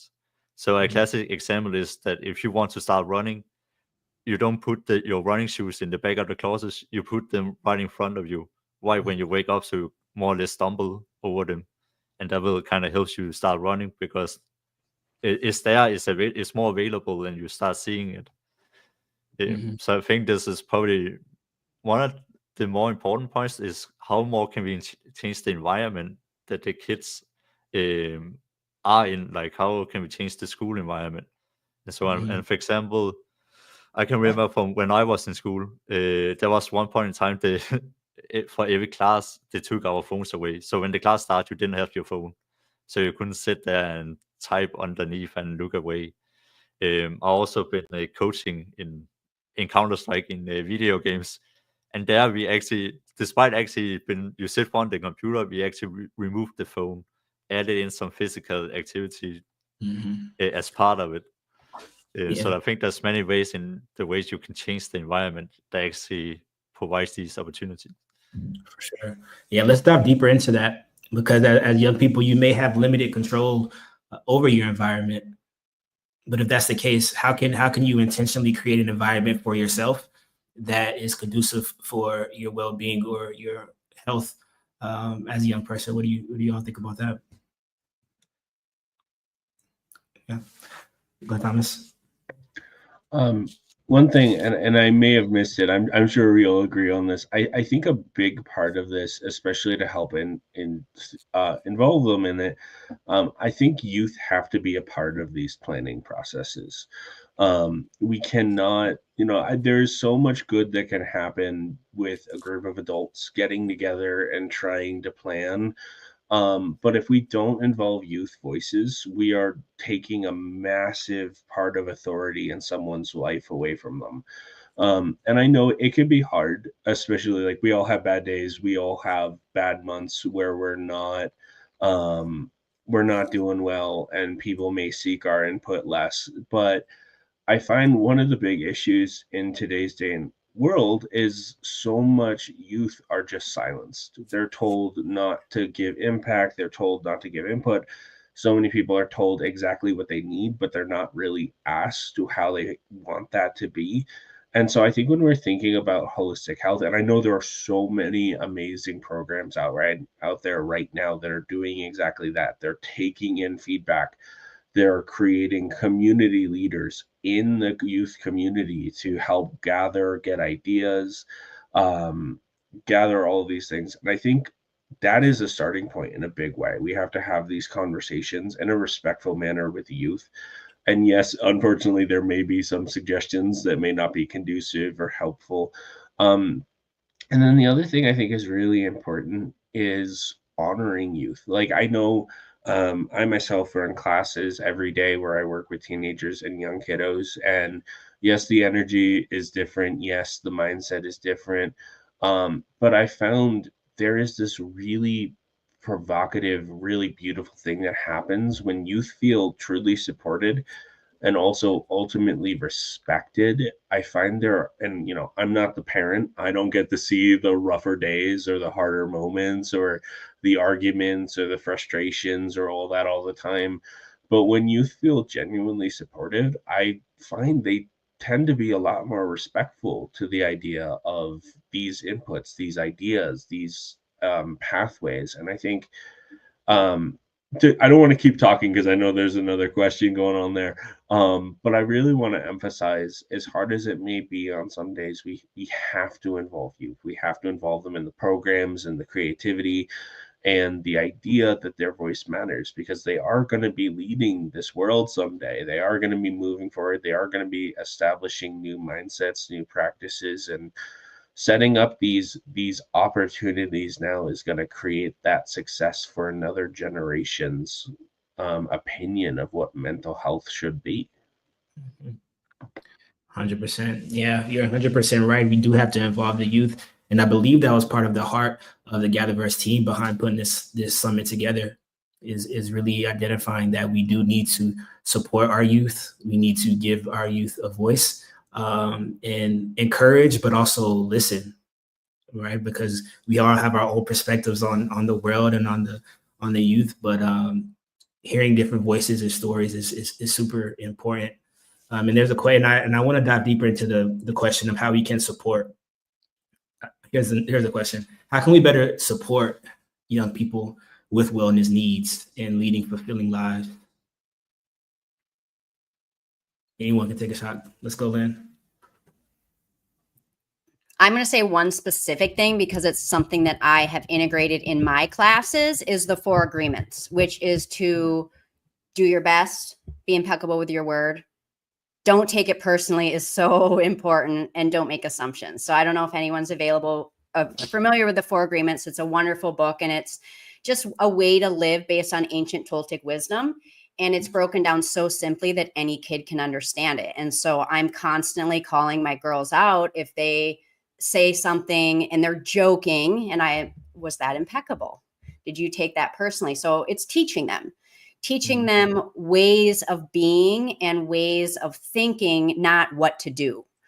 And this is something I'm learning in my life because I really like to tell people what to do because I know everything. So it's like really learning to take what I think I know and ask questions to allow them to come to the conclusion on their own rather than me telling them what I know that I know. And I think it's really important for children to get that ability to think critically. And I speak to my kids like I do adults, really. Like I ask them pointed questions and I allow them the space to be completely imperfect in their answer. And I affirm whatever they say. But I'm not afraid to make them feel uncomfortable by making them reflect on why they're doing or saying what they're doing. Mhm. Wow. Love that. Yeah. Okay. Yep. Go ahead, Lauren. Okay, yeah, no, I agree with that completely. I'd love to add, I think, similar to what Thomas said when you're talking about the programs, I think one of the ways to get to support young people in leading fulfilling lives is to really empower them to make their own decisions and to realize that they do have a choice. I mean, I've heard so many stories about, from parents or people that say, oh yeah, my 12-year-old decided she wanted to be a vegetarian. That's crazy. And they don't allow them to do that. And showing them what's possible, showing them that they're in charge of their lives, that this is their, even if they're young, that they get to help make some of these decisions and that they have that information and empowering them. So I think, as parents, as teachers, as support, giving them the information they need, showing them what's possible, showing them what they can do, and explaining that, it's your life, you do get to decide. And if you want to, if you're 12 years old and you want to start meditation, no one can stop you. That's your choice and you have that to do. If you want to try to eat healthy, you have that right. Because so many young people, I think, feel like, they have these rules, they're put in a box, and if they go against them, they're rebelling or they're going to get in trouble, and they kind of do things that they don't necessarily agree with or want to, but they don't feel like they have the choice or any say in the matter. So giving them some choice, some of the decision can really help them completely buy into that the wellness needs and that it is going to help them for their future. Yeah, very well said. All right, you go Jesper, then Corey. Yeah, I actually just want to add to both what Laurie and Thomas has said, but also what we talk about to begin with, that actually finding what are the youth actually valuing, what is this young person value, but I think more importantly, actually, what is that actually you want to do? What do you want to do in life, and kind of meet them there, because then you can take if you try in school to teach them math, then you can most likely come up with a creative way to fit math into that equation, how to what they will do and what they want to do, and how they can then use math to get to use it in that way. And I think also this is the same from here in Denmark, because we had this what we say problem that in schools a lot of young kids, there was a lot of mainly boys who didn't really focus in school. They was maybe a bit distracted because they rather just stay at home and play video games all day. So actually part of what some of the schools did was that they actually added an esport program into the school, so it actually became more fun to go to school and show up in school, that they both that they could learn about how to be better at the video game, but then also at the same time you had this mix of the education that you actually needed into the mix, so they both got what they wanted, and that direction of the dream of being professional esport player and never playing video games, so they achieved like both things at the same time, simply just by meeting the young people where they are. That's so good, and that goes back to what was spoken earlier about creating those environments, to succeed. So that's great. All right, Corey, let's bring you in. What are your thoughts on how we can better support young people? I have two. The first is that I just want to affirm what Thomas was saying about involving youth in the process of developing that relationship with their wellness, because we see very similar data in the conservation space. So I also work as communications director for an environmental nonprofit called Community Conservation. And when we enter a community, we let them lead the conversation about what matters to them, what their values are, what kind of projects they want to work on, what's important to them. And that creates a sense of community engagement that triple fold increases the likelihood that that project will succeed, that community will succeed in its conservation goals. We have found that people who go into communities and they tell them, this is what we're going to do here, this is what we're going to protect, this is what needs to be done, that there's much less commitment to the outcomes of the projects, that the community becomes passive stakeholders. They're just not invested in the results as much as if we include them in the process. And so I think that that's what Thomas is touching on, is that if we want the children to, or young people, and they're all kids, but the young people, if we want them to be involved in their well-being, we have to include them, because if they don't, they just become passive stakeholders, and there's no commitment, there's no involvement there. And then the second thing that I wanted to say was about how my personal model, a well-cared for human, is about what wellness is your relationship with yourself. That's my definition of wellness. The better your relationship with yourself, the more well you are. And I break down that relationship in 4 pillars: your relationship with your body, your relationship with your mind and emotions, your relationship with your spirit, which includes creativity, passion, joy, meaningful work, and then your relationship with connection. How safe do you feel being yourself in front of others? How authentic can you be? How open can you be with connecting with others? Anything we can do to facilitate the creation and support of that relationship, I think, is what will help young people the most. Helping them to understand that it's a relationship, that they're going to feel better, they're going to be more self-confident, they're going to feel more empowered if they have a great relationship with themselves. And then to put that at the center. And there's an intersection here with technology, because with technology, we move into this mode of consumption, right? We're just taking everyone else's ideas, we're just hoovering them up, reel after reel after reel, and we can start to lose like what's important to us, and that relationship begins to blur a little bit. And so if they always have that cornerstone to come back to about, well, how do I think? How do I feel? What do I need? I think it will naturally create the equilibrium, because it's not like technology is going to go away, right? It's always going to be there. So we have to teach them balance and how to keep their relationship with themselves at the center of that. So those are my thoughts. Yeah, so good. What you got, Thomas? I just want to say there's been so many great points shared. The last thing I just wanted to say, and I think this has been touched on a lot of different ways, but I think one of the things that's really going to help young people with wellness needs and living fulfilling lives is us as program developers, as teachers, as educators, as family members, whatever it is, really being truly accountable in our actions. There is so much power, and like I said, there's been said in so many different ways, but there is so much power in a reliable and a sustainable and an effective and an accountable relationship with an adult for youth. And this is something I try to do on my daily basis. And I fully acknowledge, as providers, as caregivers, we're not going to be perfect every day. Like, we're going to say something and completely forget to do it, or we're going to make mistakes, or we're even going to provide care and it's not going to be for the right person. But one of the things that I have learned in my own experiences with my own needs and otherwise as a provider is we have to be that source of protection, of accountability, of security.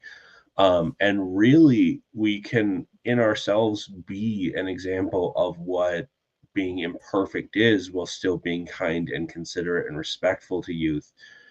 But we have to really take our actions seriously.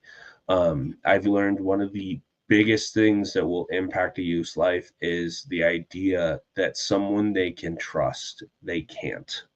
And that is a devastating realization as someone who's experienced it and has seen it would happen with other people.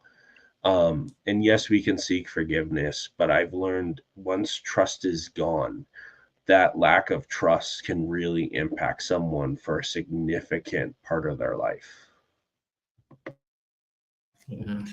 Wow, very powerful. And we have shared so many wonderful strategies and tools just within this short time that we've shared together. And that's just the power of bringing on people from all walks of life in different time zones, different places in the world, but just coming for the same purpose, the same intention, with the shared heart.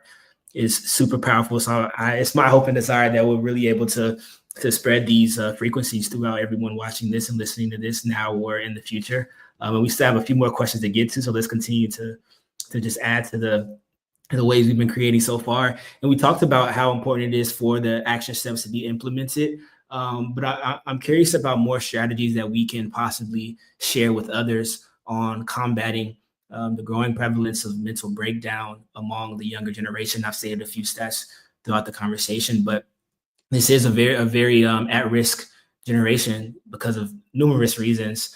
But there are also strategies to combat the breakdowns that we're seeing. So does anyone want to share any strategies that come to mind when reading this question?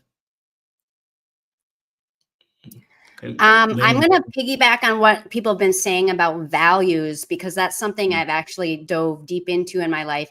And it's a core of everything. When the values are firmly rooted, beautiful things can grow. However, a lot of kids don't have a language for values. What do you value? So I just printed this out really quick, and I don't know how it's going to see, but it's virtues of a strong character. And it's got the alphabet, and it's got, I don't even know how many, but there's all these different virtues. And I had an online thing where you shuffle them and stop and a virtue comes up, and my stuff. And this one is about purpose. But having a poster like this around the house or around on the refrigerator, so that we can actually develop a language. Because when I ask a kid what they value, they'll think of money. They're not going to understand grace, gratitude, fortitude, frugality, excellence, enthusiasm.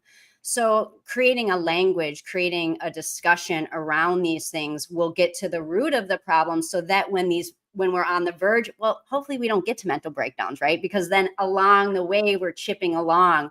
As soon as something comes up, we have the mental fortitude to go to the fridge and think about, oh, harmony. How is that, and being the adult that can ask the right questions, like whether it's, a person like me makes a book of questions that you can ask a person to help redirect their energy. But it's all about picking a word and having a conversation and redirecting the energy in the moment so we don't get to that break point.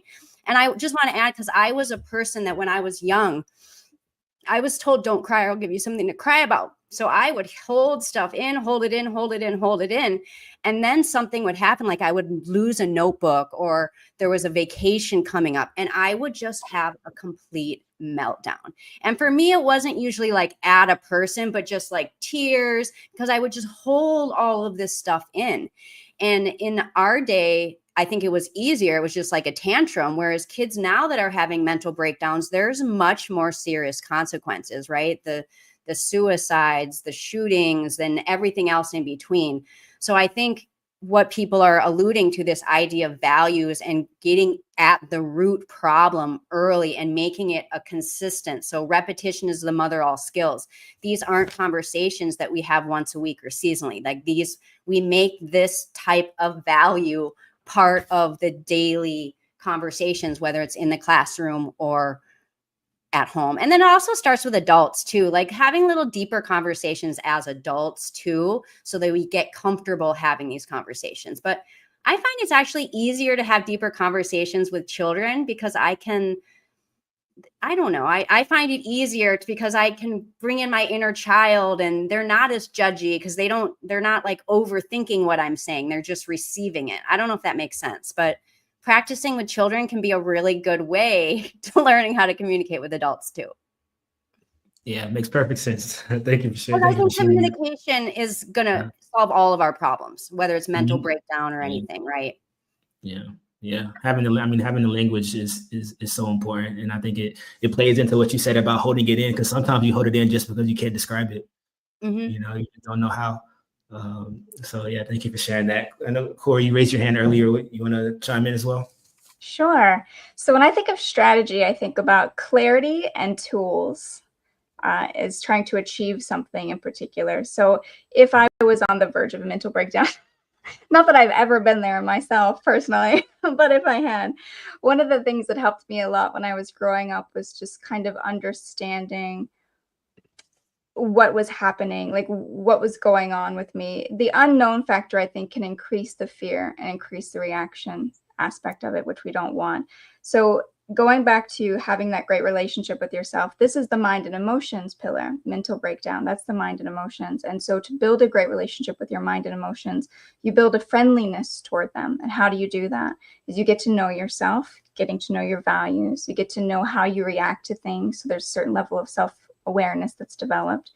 You get to explore the tools that you have at your disposal, such as meditation, such as body scans, such as breathing techniques, anything that can teach them how to work with emotional reactivity or dealing with difficult emotions, like a sudden spike, if they had anger issues. We have a lot of tools for all of these things because different people study like what to do with these emotions, but it's about equipping them with it. And also realizing that some youth are in situations where they can't immediately escape the difficult circumstances that are creating those problems. So for example, I'm thinking of my own challenging upbringing in an environment with very toxic, very unwell people.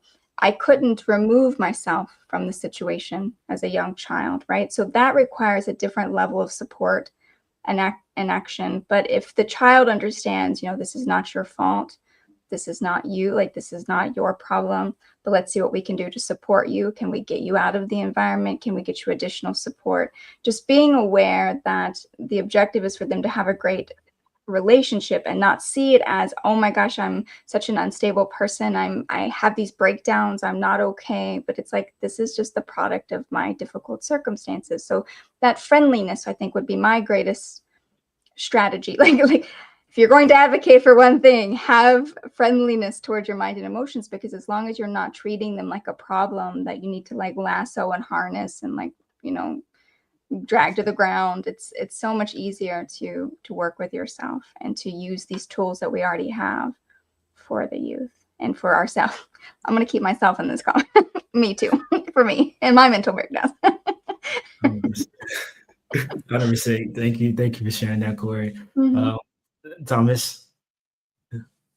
I just first of all, I wanted to say thank you to both Corey and Lynn for stating what you've already said on this. There are some great points. One more thing I want to add. I definitely think there's a few things, and these are definitely varying degrees of easiness. I think one thing that can definitely help the growing prevalence of mental breakdown among the younger generation is we've gotta work as a community to make community resources more known.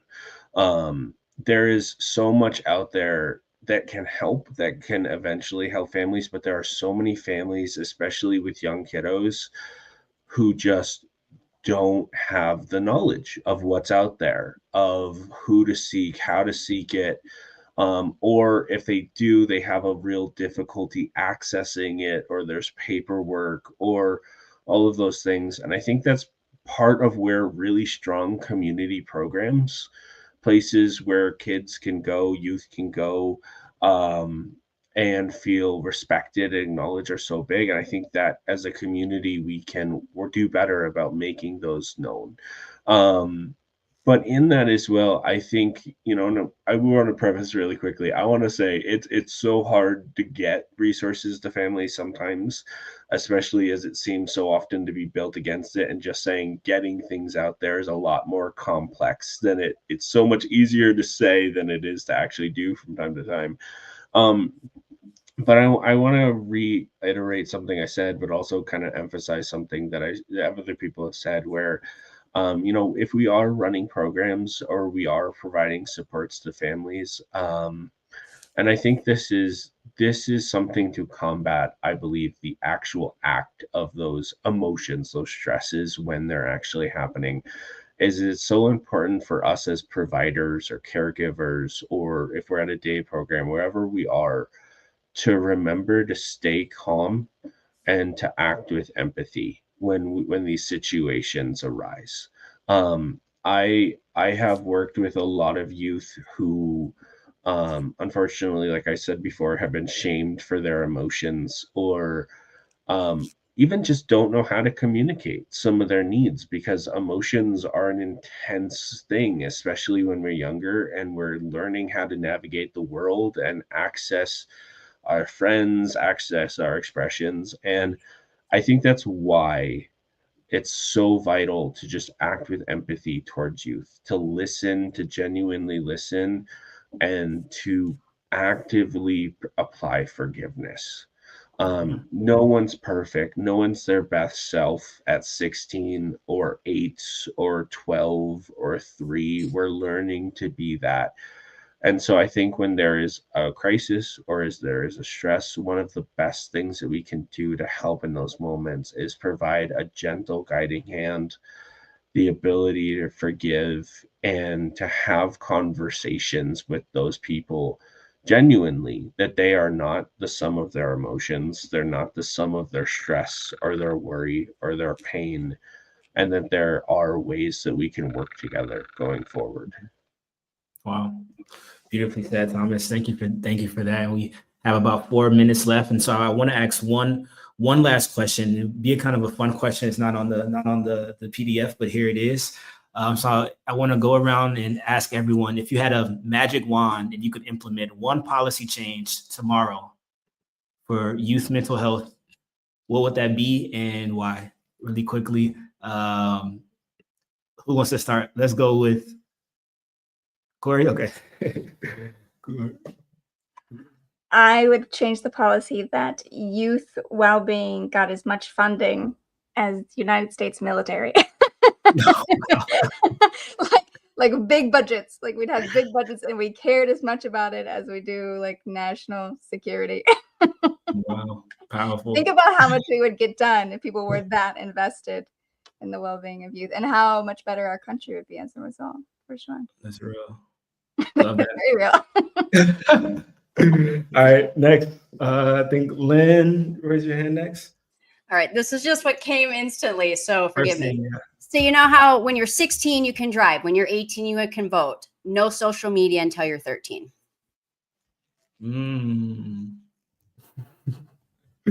Okay, powerful. Maybe 11, but like seriously, they don't need it. Yeah, 13. I like 13. Yeah, you enter your teens with social media. That's your reward. Yeah, well, because you've already developed that foundation. You already have those values. You can step into it with wisdom. Yeah, so good. All right, Lori, you want to go next? Sure. Yeah, God, it's hard to pick just one. I think I would, change education and get rid of standardized testing requirements and really make education more open, where the focus is on learning and developing and not can you pass a test, and while we're doing that, let's pay teachers a lot more so that they're committed and not overworked. Oh yeah, 100%. All right, Jesper, then Thomas. I mean, the obvious one for me will be fitness, but I will make another one that will be that there's no phones within the first hour of you waking up. Need that for everyone. I think that's good for every human. Yeah. All right, last but not least, Thomas. What's your one policy you would implement? I would love to see the idea of therapy or at least peer-based therapy programs integrated more actively, not just for youth, but for like normalizing that through high school, through college, and even seeing that in workplaces for youth. So they had someone to rely on if they had a bad work day. Peer support. Love that. Awesome. Well, thank you every single person watching. Thank you all the speakers for sharing your time generously today. These were great expressions shared, and I had a great time. So I hope you all did too. And everyone stay tuned for the rest of day 2 and for the rest of the entire Youth Summit. Our gather today was well. So thank you for watching and tuning in. You all.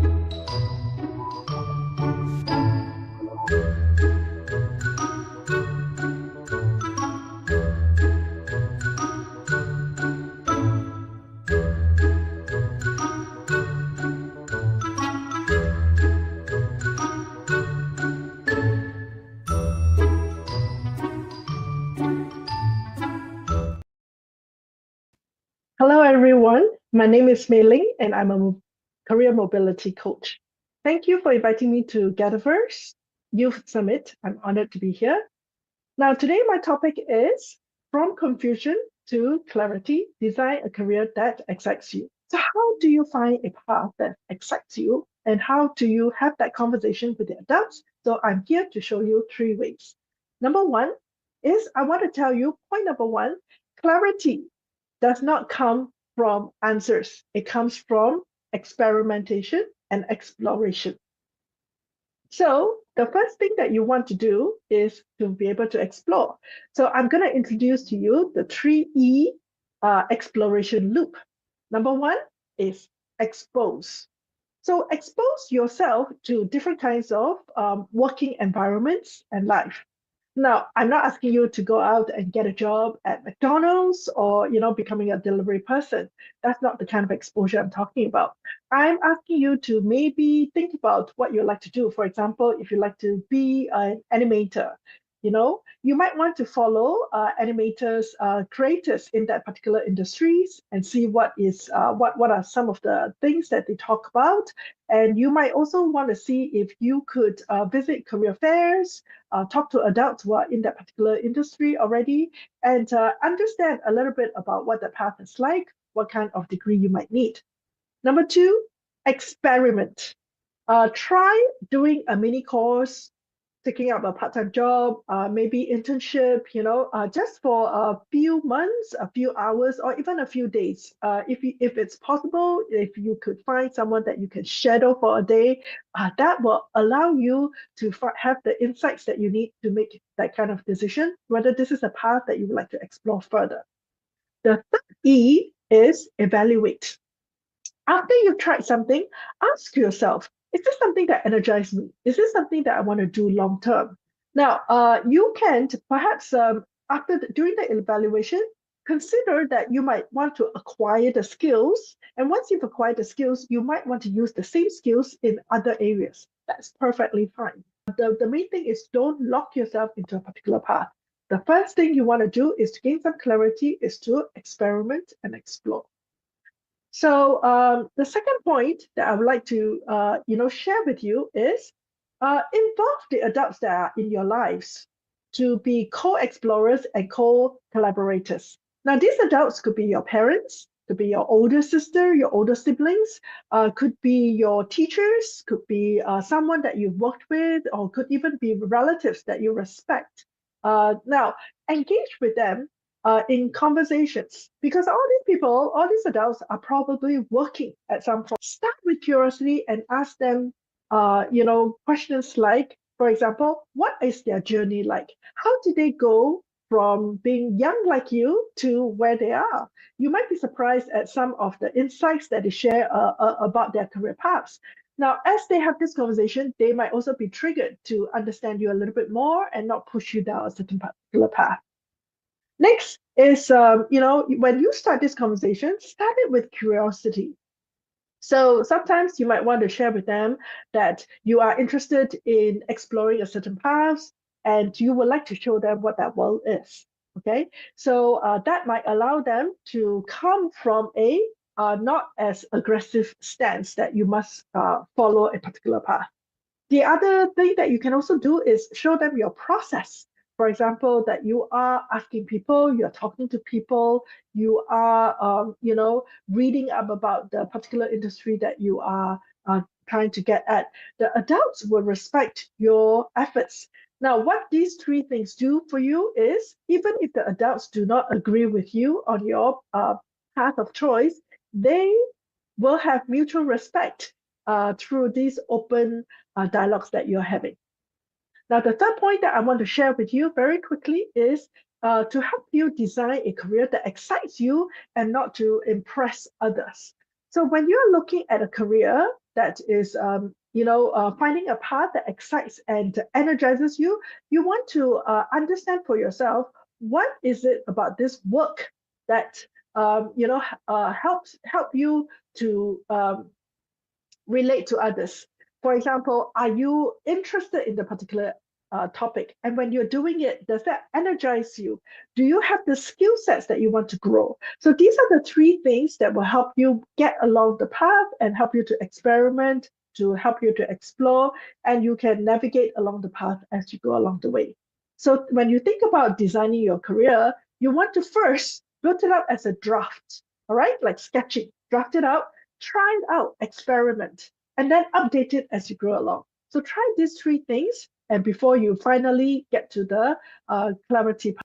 I hope this very, very short, 3 minutes or 3 pointers will really help you find your career path that really excites you. Thank you very much for listening. Bye-bye.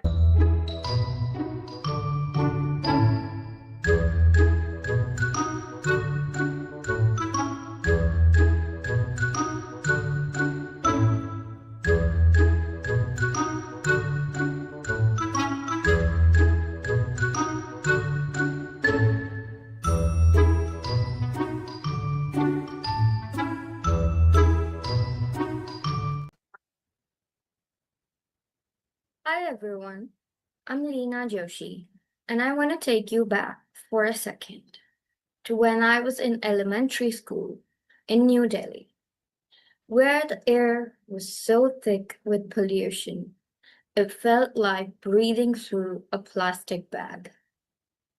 I used to wonder if the sky was actually blue or it was just a myth told in children's books. Fast forward to when I stood in Switzerland, surrounded by snow-capped mountains and air so crisp it felt like a first breath.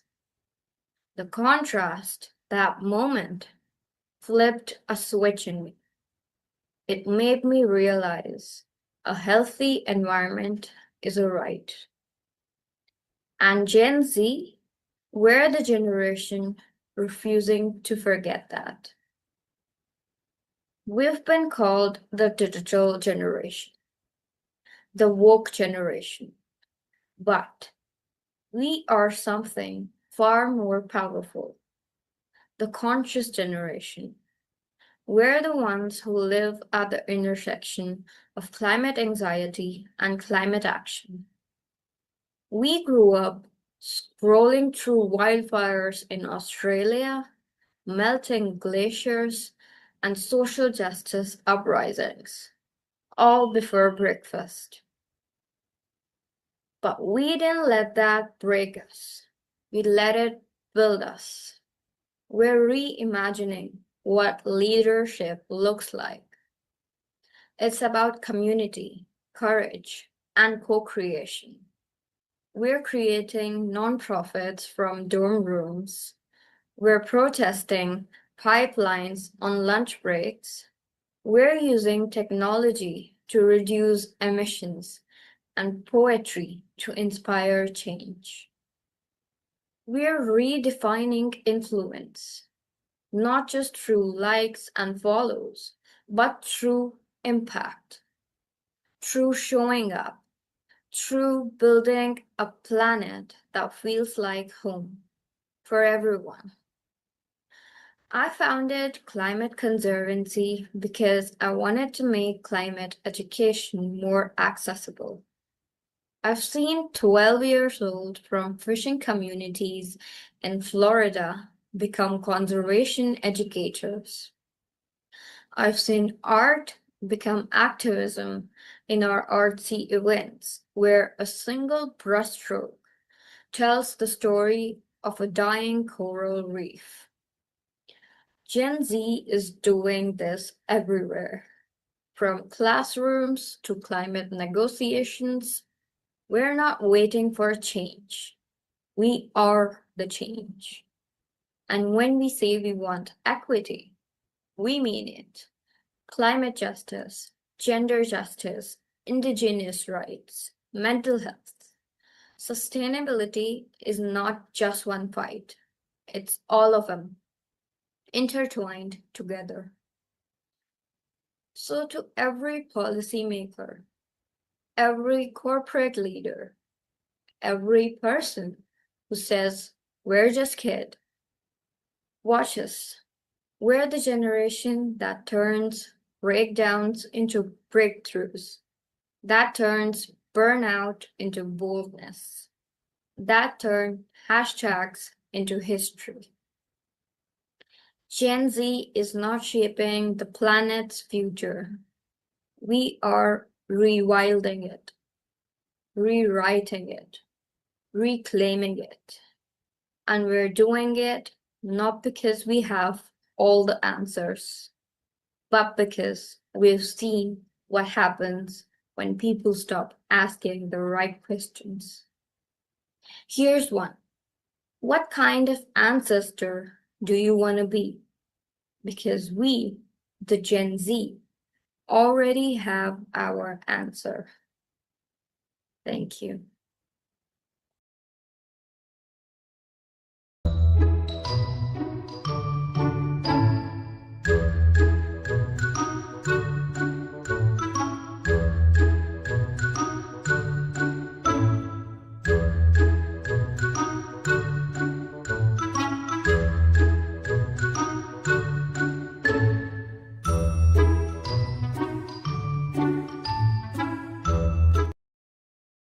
Hi, my name is Nina Herscher, and I'm delighted to invite you to the Digital Wellness Day Summit on May 2nd, 2025. Annual Digital Wellness Day has reached over 17 million people in 64 countries to date, and last year the US Surgeon General even chimed into the conversation on Twitter. Each year, this global movement grows and grows, and we're delighted to have partnered with GatherVerse as our broadcast sponsor this year to help reach new and different people. Digital Wellness Day is about being healthy tech, not anti-tech. It's about using technology to fuel us instead of fatigue us, and make sure that we're leveraging it for its highest and most connective good. This summit will feature a panel on workplace wellness, on youth mental health, and on AI and productivity as it relates to digital flourishing. We really hope that you can tune in and join us or post on Digital Wellness Day about what tech-life balance means to you. You can register for the summit at digitalwellnessday.com under the Participate tab. We hope to see you there.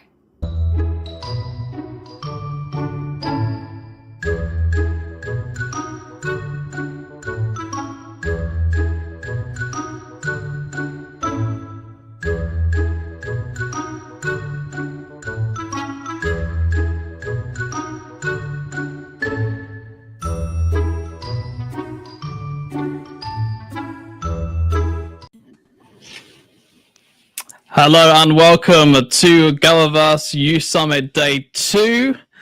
And it's been an exciting day so far, and I'm very excited for this incredible roundtable. And glad to have you with us as well, Lynn. At least you have your power now, which is fantastic. And for this roundtable discussion, we're going to be speaking about being mindful, what we innovate today for our youth tomorrow. And what we're going to do is we're basically going to do a 30-second introduction from each individual. Hopefully my microphone is fine. And once we then done that, then we'll then get straight into the questions. So first up, Lynn, because you're right next to me, do you want to introduce yourself?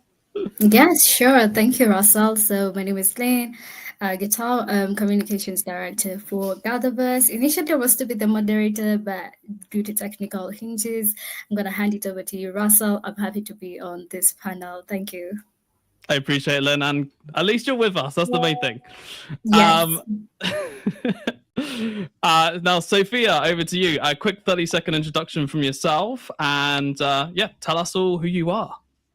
My name is Sophia Westrich by marriage, Lozano by birth. I've been in advertising technology for about a decade, driving growth for, within data analytics, sales operations, and strategy. Because I believe in the importance of making an impact at the intersection of technology and humanity, I co-founded an organization called Advanced Women to make an impact for advocating for women at every level and in every field who are passionate about pushing their boundaries. That's amazing, and thank you for joining us today on this amazing roundtable. And we'll head over to you next, Louise. Please introduce yourself. And yeah. Good evening, everybody. My name is Loes Pijpers from the Netherlands. Thank you, everybody. I'm grateful being here. The youth is our new next generation, our future. I have worked in the banking sector for about 18 years as a senior account manager, personal banking. I acquired new clients. I managed my own client portfolio. I went to network events and I helped team members in their development. And I'm looking forward to this panel and to this event because the youth is our future, and educating them and building bridges between the older people and the next generations is very important. Thank you. Absolutely, and couldn't agree with you more. And thank you for joining us on this amazing roundtable. Joseph, welcome as well. Welcome to GatherVerse Youth Summit. Please introduce yourself. And yeah. I'm Joseph Olasoji from Nigeria. I've been in the education sector for more than a decade, and I co-founded EdPasse Academy and Test School Africa, where we reposition children. Sorry to jump in, Joseph, but you've got issues with your microphone. So, Anne, over to you now. Could you please introduce yourself? And I'm glad the background issue has been resolved. The latency is gone. Magic. Awesome. So this is my real background. Hi everyone, I'm Faye. I'm from Singapore. We can't hear you, Anne. Like there's something going on with your microphone now. All right, well, Anne, we'll come back to you in a second. You're having issues with your microphone. We can't seem to hear you. So we'll go to Cinnamon and then Sophia, and then we'll come back to you, Anne, okay? Okay. Oh, wait, no, you're fixed. You're fixed. No, I'm fixed. Oh, okay. Yes, you're fixed. Okay, right, go ahead. Hi, everyone. Try again. I'm from Singapore. I'm a founder of Leadership Coaching School. I spent 20 years in tech. Oh, wow. 30 years in tech, basically in the field of AI, blockchain, and anything that's exciting. And part of my journey there was building out the youth in women who code and getting women into technology. So now I spend my time, and I'm kind of like known as the transformer of bosses from hell to heaven, to create some better humanity, better leadership, and more accountability. So really looking forward to today's panel. Thank you. Same here, and thank you so much for joining us, Anne. Cinnamon, welcome. Please introduce yourself and welcome to GatherVerse Youth Summit. Hey everyone, so glad to be a part of the GatherVerse Youth Summit. I'm Cinnamon White, a tech educator, passionate about empowering young minds through STEAM. Excited to chat about mindful innovation for our future leaders. Thank you for letting me be And here. thank you for joining us. And I love that. Short, sweet, straight to the point. Really awesome. And last but not... Oh, wait. We have Effie that joined us. So we'll head over to you in just a second, Effie. Sophia, please... No, you've already introduced yourself, haven't you? Yes, you did. Okay. So Effie, last but not least, you. Welcome. Please introduce yourself. There's something going on with your microphone. We can't seem to hear you if you've got it plugged in.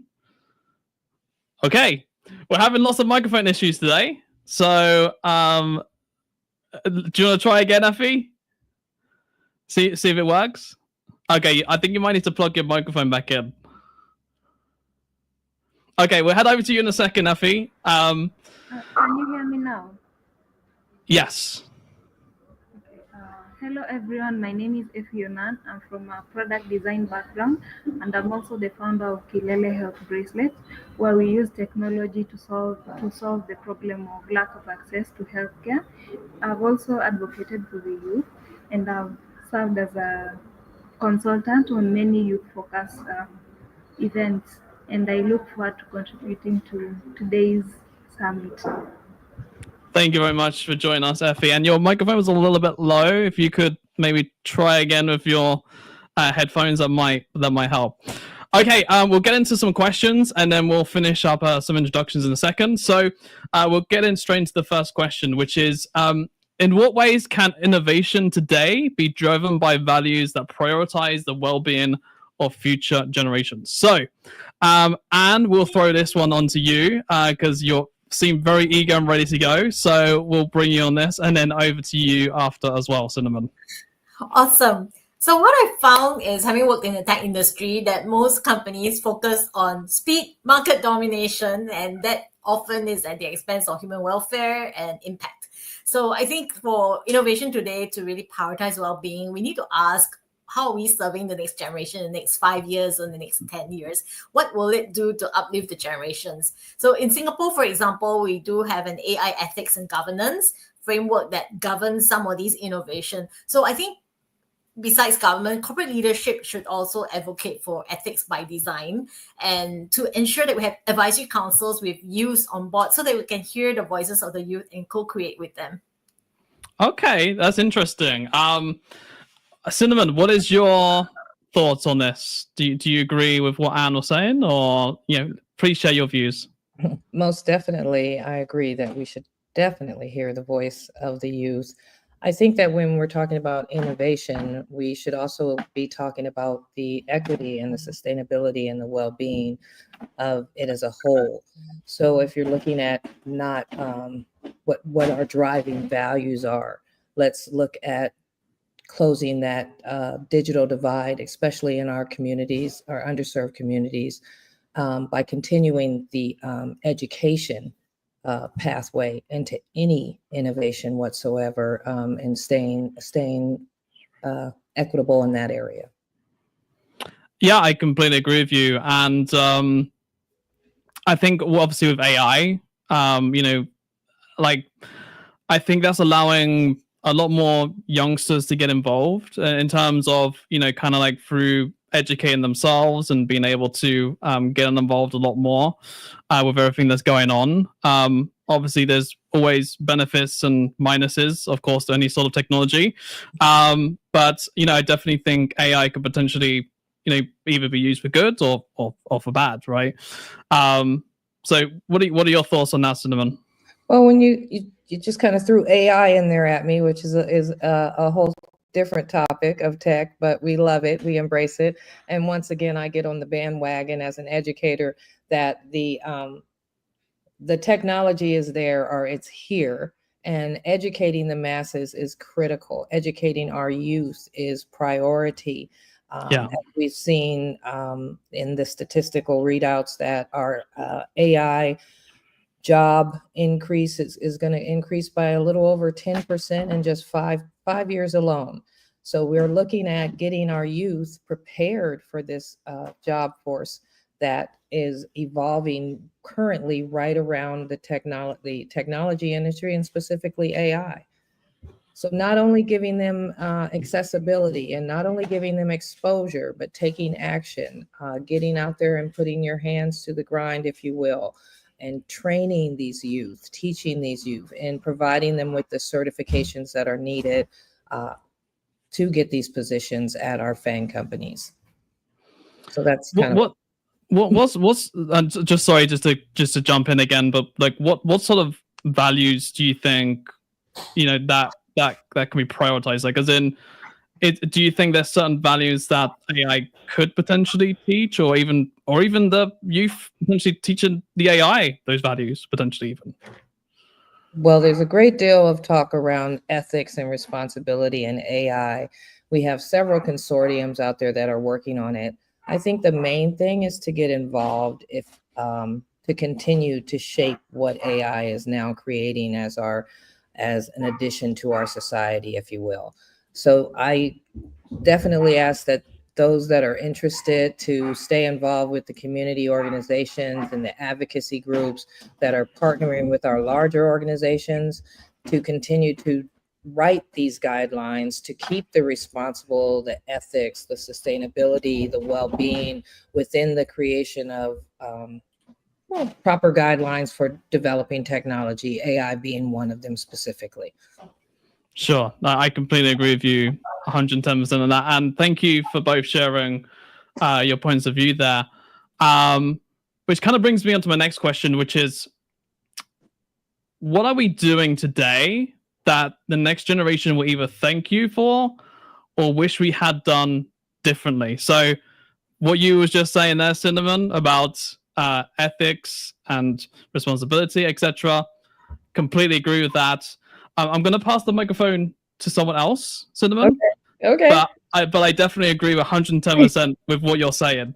So I'll say this real quick. Sure. I'll say they're probably going to be really mad at us for the intrusive data collection. And, oh God. and the massive misinformation. But they'll probably say thank you for early exposure and teaching of STEAM education. I completely agree with that. Lynn, Sophia, let's bring you both into this. Lynn, what are your thoughts on this? On this this discussion that and also what Cinnamon was just saying, yeah. Yeah. So with the previous question, I just want to circle back to what everyone just expressed earlier. Is when it comes to value, we have to define what is value for the whole universe. And as a GatherVerse myself, for me, I look at humanity as one of the values. If we want to be serving, or if we want our companies to be long term, if we want our companies to go for generations, what is the use of innovating something that is destroying the current generation and expecting to be a long-term company? So for me, it's just looking at humanity and having a long-term goal. So if you want to have a customer for your next generation, I think it's wise for you to do something today that will benefit the current generation, that will give back to the next generation. And that is how you create a customer who is long-term for you, all through, if we're making sense. So for me, it's just look at humanity in the long-term perspective. And then just to kind of dive a little bit deeper into that, the humanity values, right, which GatherVerse has. Yeah. Those are all the core values which would be for humanity. So, for example, safety, ethics, wellness, etc. Yeah. So those would be basically all the standards in which humanity would be the main value, which would then incorporate all the values that we were previously saying. Yes, and just to add on this current question, before you even ask it, I see it on my screen, and sure. Can chime in as well. Is what are we doing today that the next generation will thank for me? It's having conversations like this, having wonderful people in this community from GatherVerse. I've seen so many people doing so many impeccable things, like Cinnamon, what she's doing, the current panelists, the previous panelists that we had here.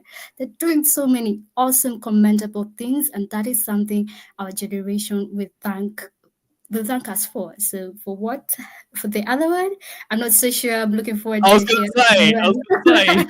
Come on, Lynn. You can say the thank you side, but you can't say the other side. Come on. I'm that optimistic. Fair enough. I'm looking forward to hear the rest of expressions. Yeah. I mean, well, I'll quickly chime in, then we hand the microphone to Sophia. Thank you for. I mean, are we even going to be? Here's actually what we had done differently. Maybe that could potentially be slowing down AI. That could maybe potentially be one, right? I mean, just a thought, provoking that. I'm being a little bit controversial, but maybe that just putting that out there. Also, they could be thankful for AI. so I'm just putting that out there. I'm playing devil's advocate here. So Sophia, please chime in your thoughts as well. I love it. So I believe now more than ever, we have prioritized sustainability, accessibility, and mental health in everything that we do in a way that we hadn't seen when the age of technology first started in the last, at least accessible to us in the last 20, 30 years. That being said, what I worry about is whether it's enough. So I already heard someone say data collection, right? There's still what I would consider unregulated privacy. Sure, there are policies, there are actions being taken to try to regulate as much as possible, but we are developing and innovating faster than regulation and policy is. And so to your point, right, using AI as an example, oftentimes we build tech for the sake of building tech because we can, but does that mean we should? And what are the implications of doing so? I think social media is a great example of, a bunch of coders and programmers developed really cool features because it was really awesome, and it has impacted entire generation of I'm calling it user behavior. It's really it's of how we behave, how we interact, And so I think that might be where we find the youth wishing we had done things differently. And as a mother myself, I worry about the stuff I put online, because that's really just spilling all of my son's upbringing on the internet. And also, what if there's an AI version of you, Sophia?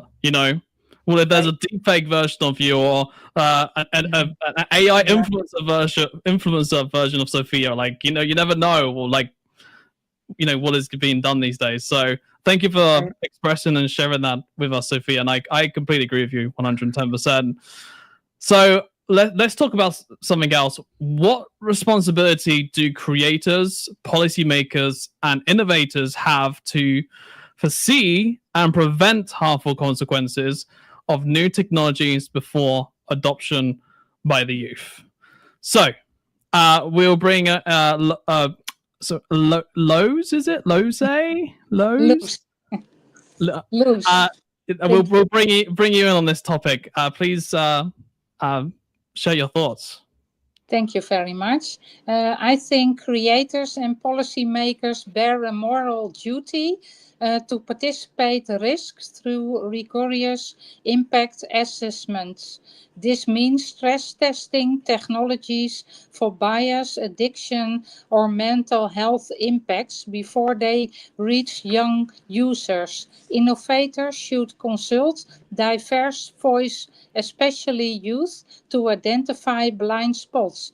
Policymakers must enforce primitive regulations like age appropriate design codes to protect vulnerable populations. Ignoring this responsibility risk eroding trust and harming those who aim to empower. Let's build with foresight, not regret. I think in the Netherlands you see a lot of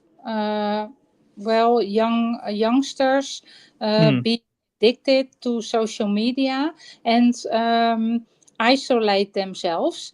And I think it's a responsibility for policymakers and creators to build a sort of boundary in the games and social media. And games are in the Netherlands allowed and legal to play online.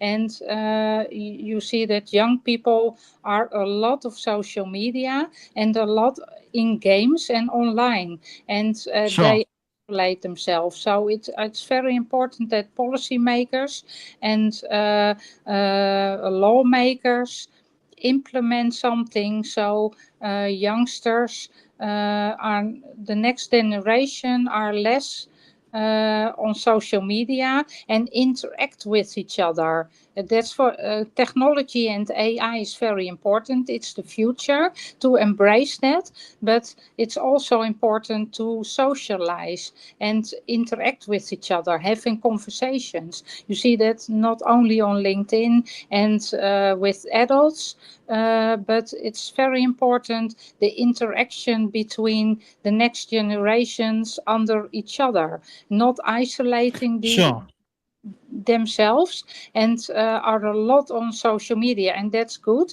because that's connecting also, but using your communication skills and go to outside and meet people. So that's very important. Isolation is the sort of danger of social media and new technology, and I think it has to be in balance. That's so important. I'm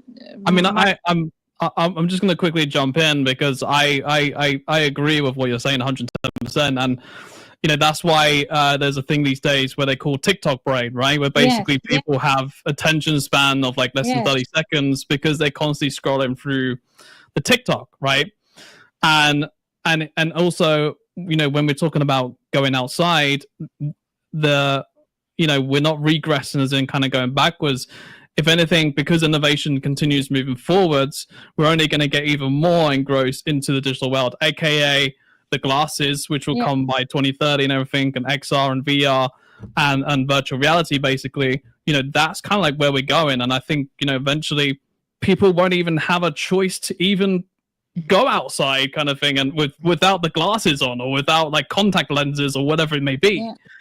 So I completely agree with what you're saying, 110%. But if I'm go ahead. throwing a controversy, it's the question like in China, they tried to regulate the gaming addiction by putting curfews on minors in their online gaming time. But then I also asked, like, is it over-regulation versus a free digital expression? And where would the youth want to take this?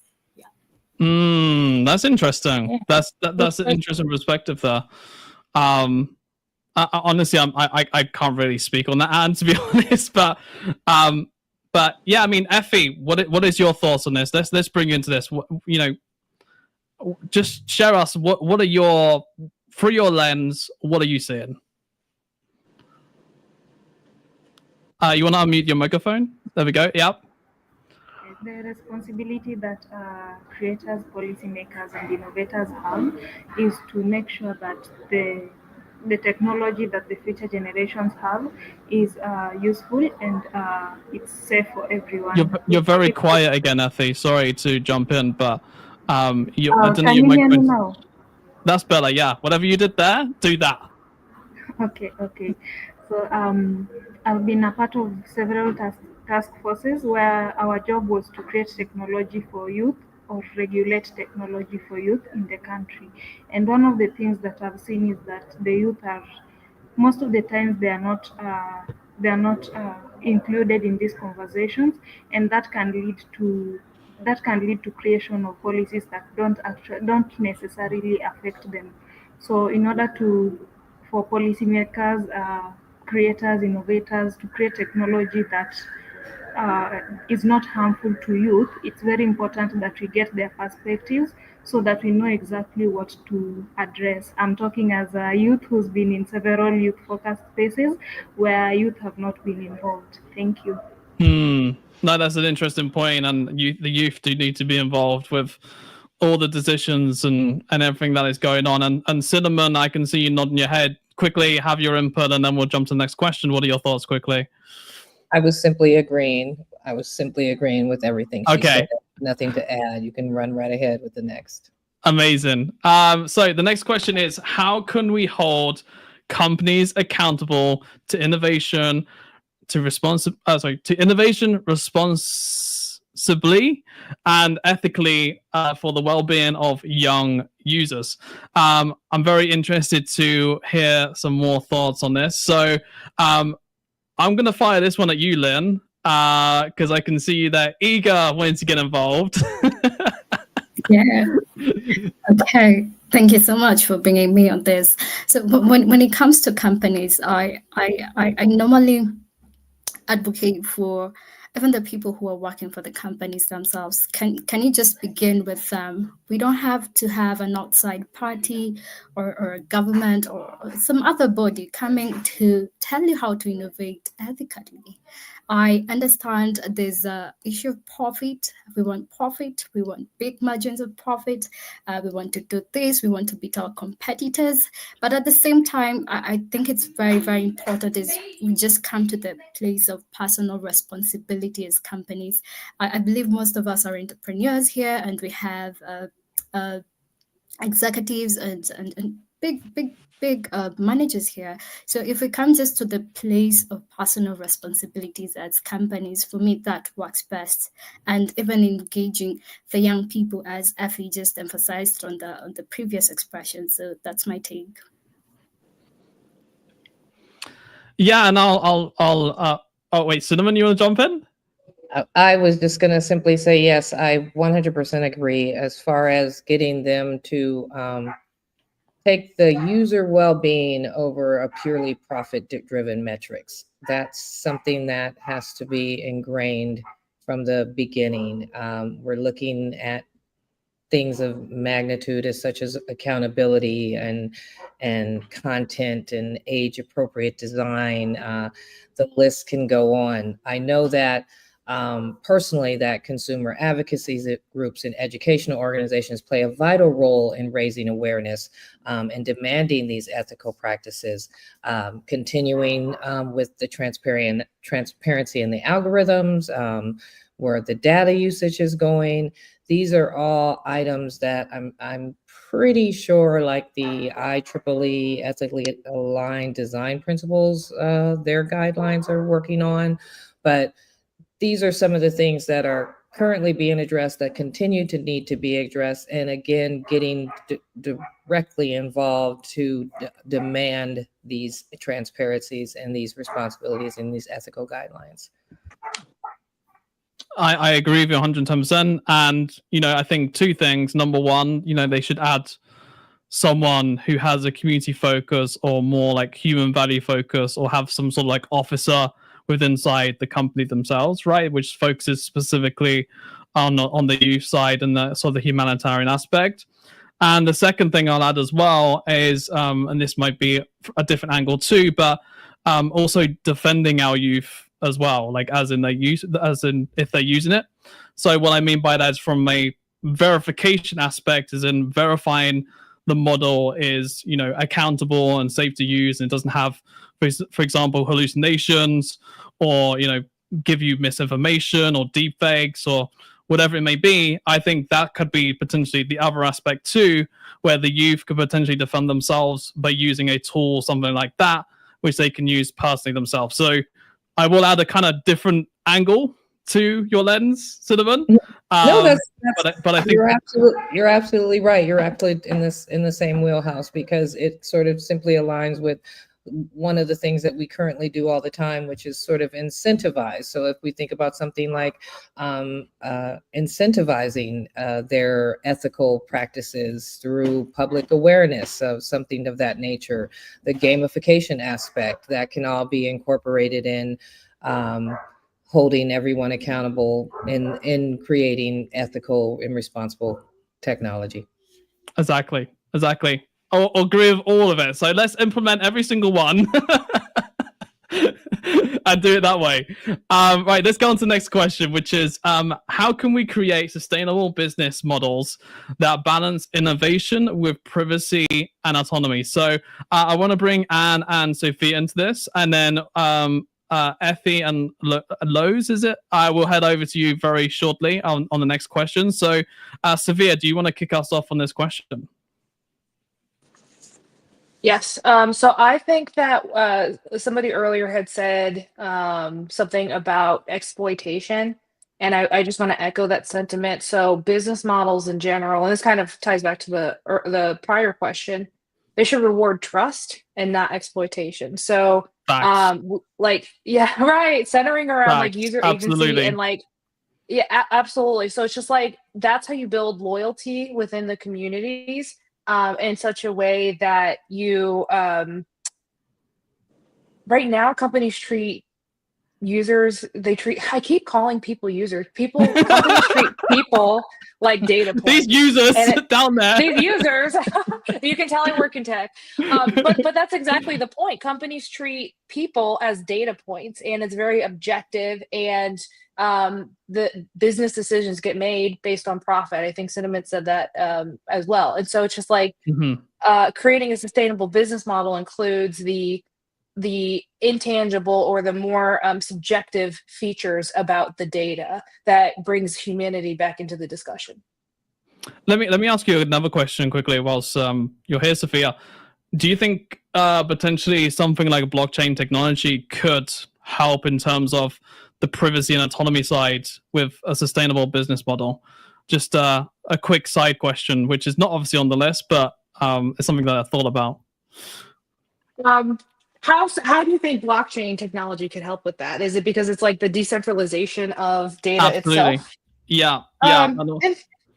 I want to say, in theory, yes, I agree. But I think the more general point I want to make is when we define technology and innovate and we go build it, we believe that we know what the outcomes are going to be but we really have no idea, and that's kind of part of the problem. So while I want to sit here and say yes, I think that's a good idea, I don't know if I can put my stamp of approval on it yet. No, it was just more of a side question that I just kind of thought of. I was like, let me ask you this, Sophia, while you're here. So I didn't mean to throw that at you. So apologize if I did throw you off. And what are your thoughts on this question as well, and potentially even my blockchain question, if you want to have a go at that?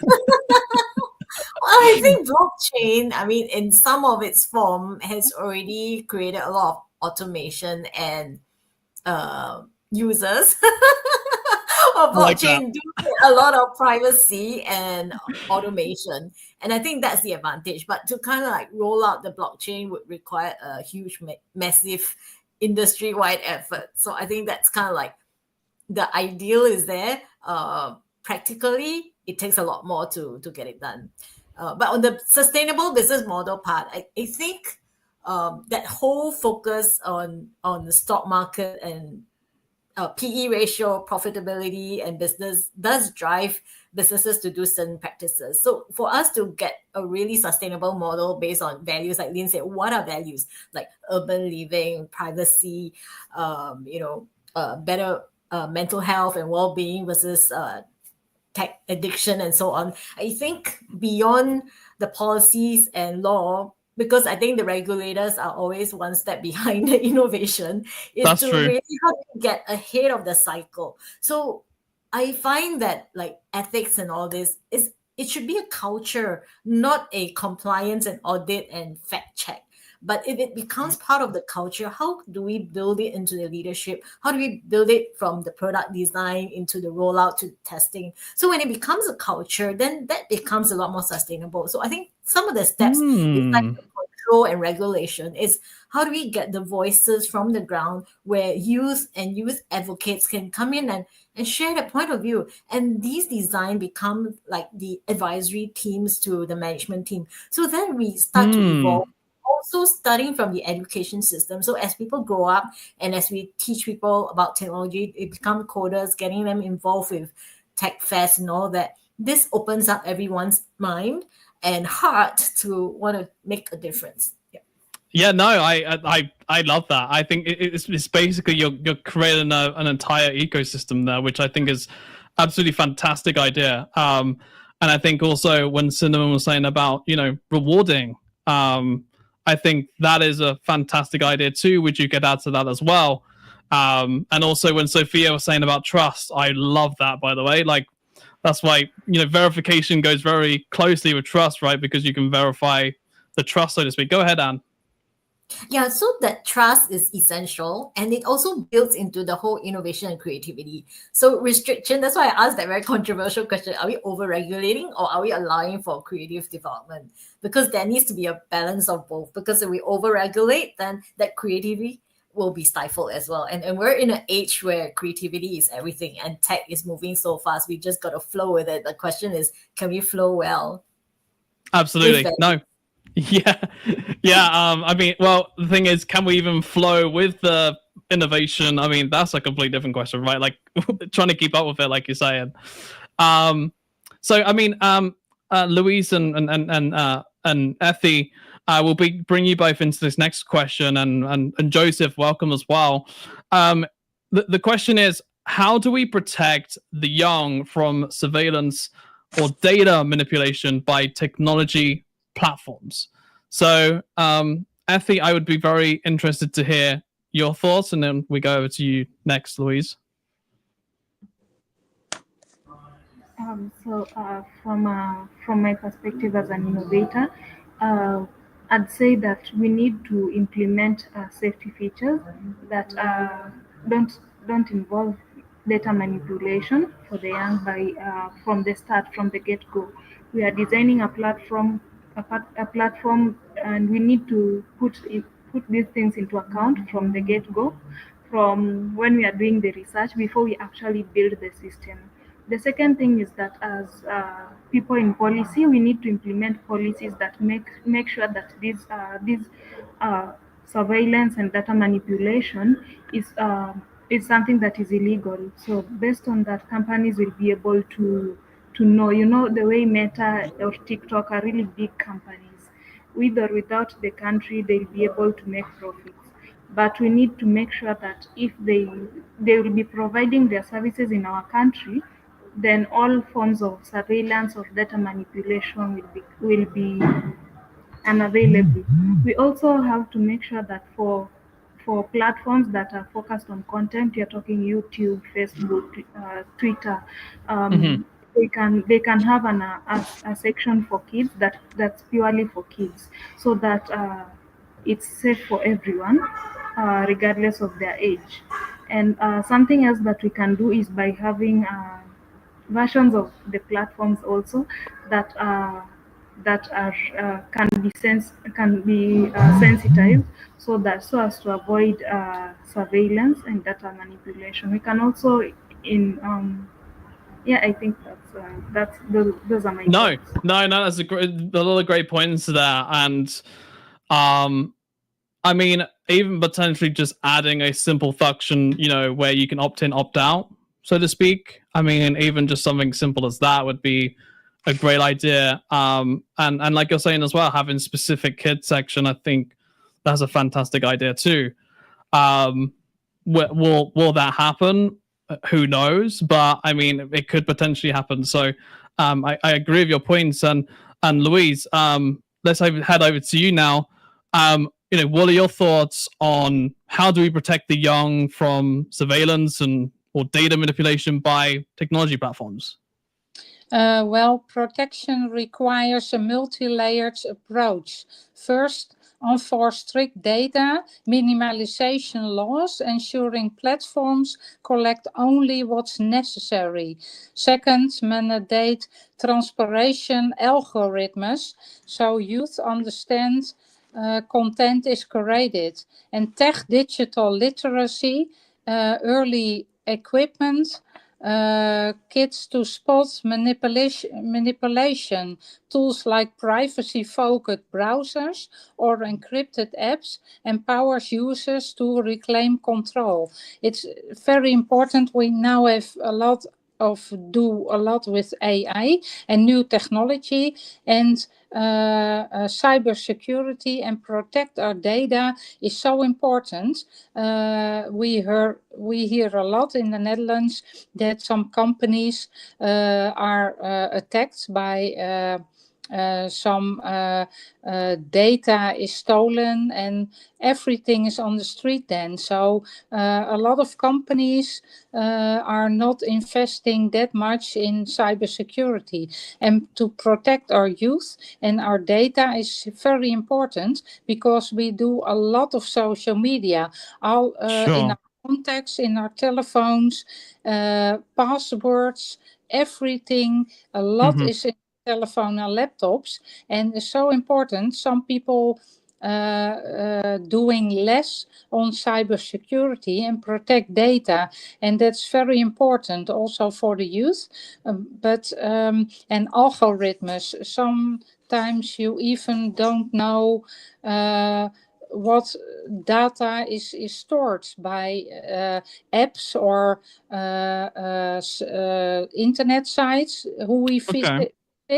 So I think transparency and protection from the government and in apps and social media accounts where we visit, where we are, it's so important that there's a lot of protection, that companies do invest more in protection and cybersecurity. That's necessary because everything we do and we surf on the internet, and our ways, they can look at things, what we are doing, and it's so important because in the past we have a key, we lock our house if we went on the street, but now we all our data, they know everything about us. So that's a point of importance, I think, to protect our data and cybersecurity. That's important. Those are the two main points. Yeah, and I do agree. I think everyone should be playing their part within this as well. Like how you're saying government, companies, individuals. opting in, opting out, etc. I think everything as a whole kind of calculates to, how do we protect the young, right? Yeah. Having all those options and allowing them, even just as simple as the opt-out option, like you can't take in my data and I've opted out of everything. Like that is a great starting point. And in terms of cybersecurity, absolutely, companies need to be playing their part within this too. So I completely agree with everything that you're saying. And Joseph, welcome as well. Great to have you with us. Obviously, you just heard what Louis said. So please share us your thoughts on this too.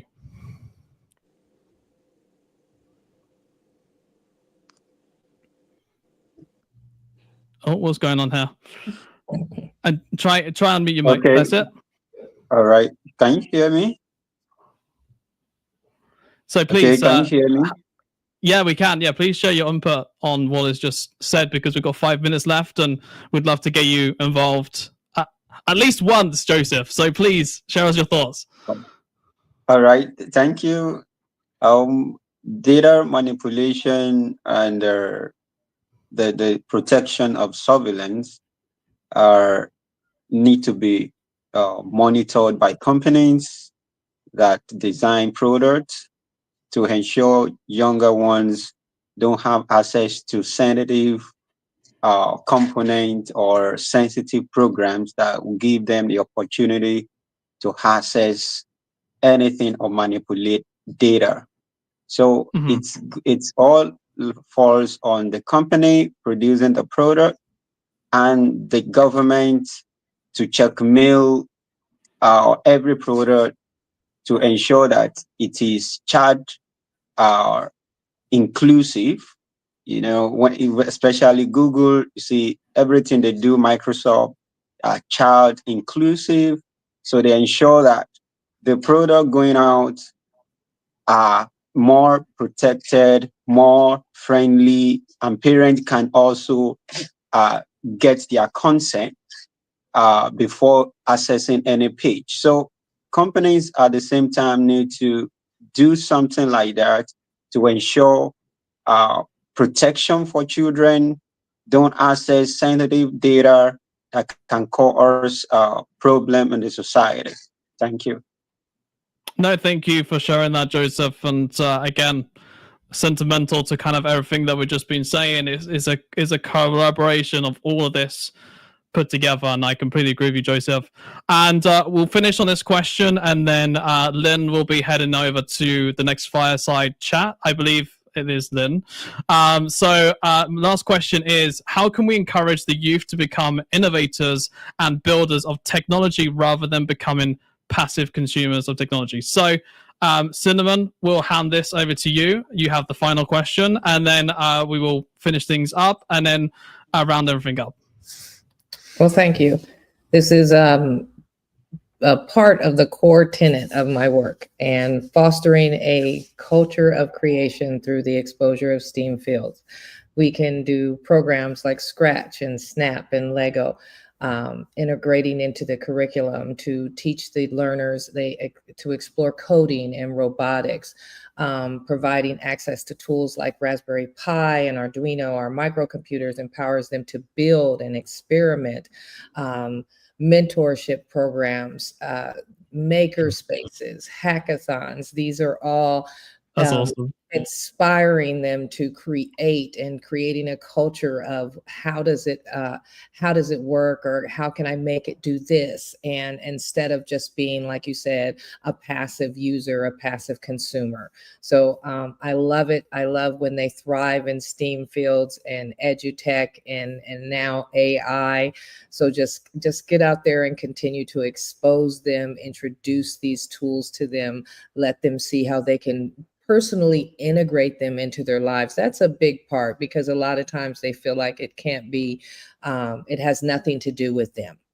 Bring it home, bring it and expose them, put it in front of them, let them touch it, use it, access it, create with it continually. And so that's how I feel we could create a culture of innovation and builders. And on that note, thank you so much, Cinnamon. Thank you to all the panelists, and Sophia, Effie, Louise, and Joseph, and of course the almighty Lynn next to me, this side actually, because my hand's here. And it's been a fantastic roundtable discussion. Thank you to each and every one of you. Make sure you follow these panelists. 1 second, we're not finished yet. Don't be waving yet. I haven't said bye yet. Make sure you follow all the panelists on LinkedIn. Make sure you go and check them out, because each and everyone here has fantastic responses, expertise, etc. So please do go and support them. And that is it from me and from the panelists. And now I'm about to say goodbye. So goodbye, and I'll hand it over to Christopher and Lynn. I will see you in the fireside chat. See you later.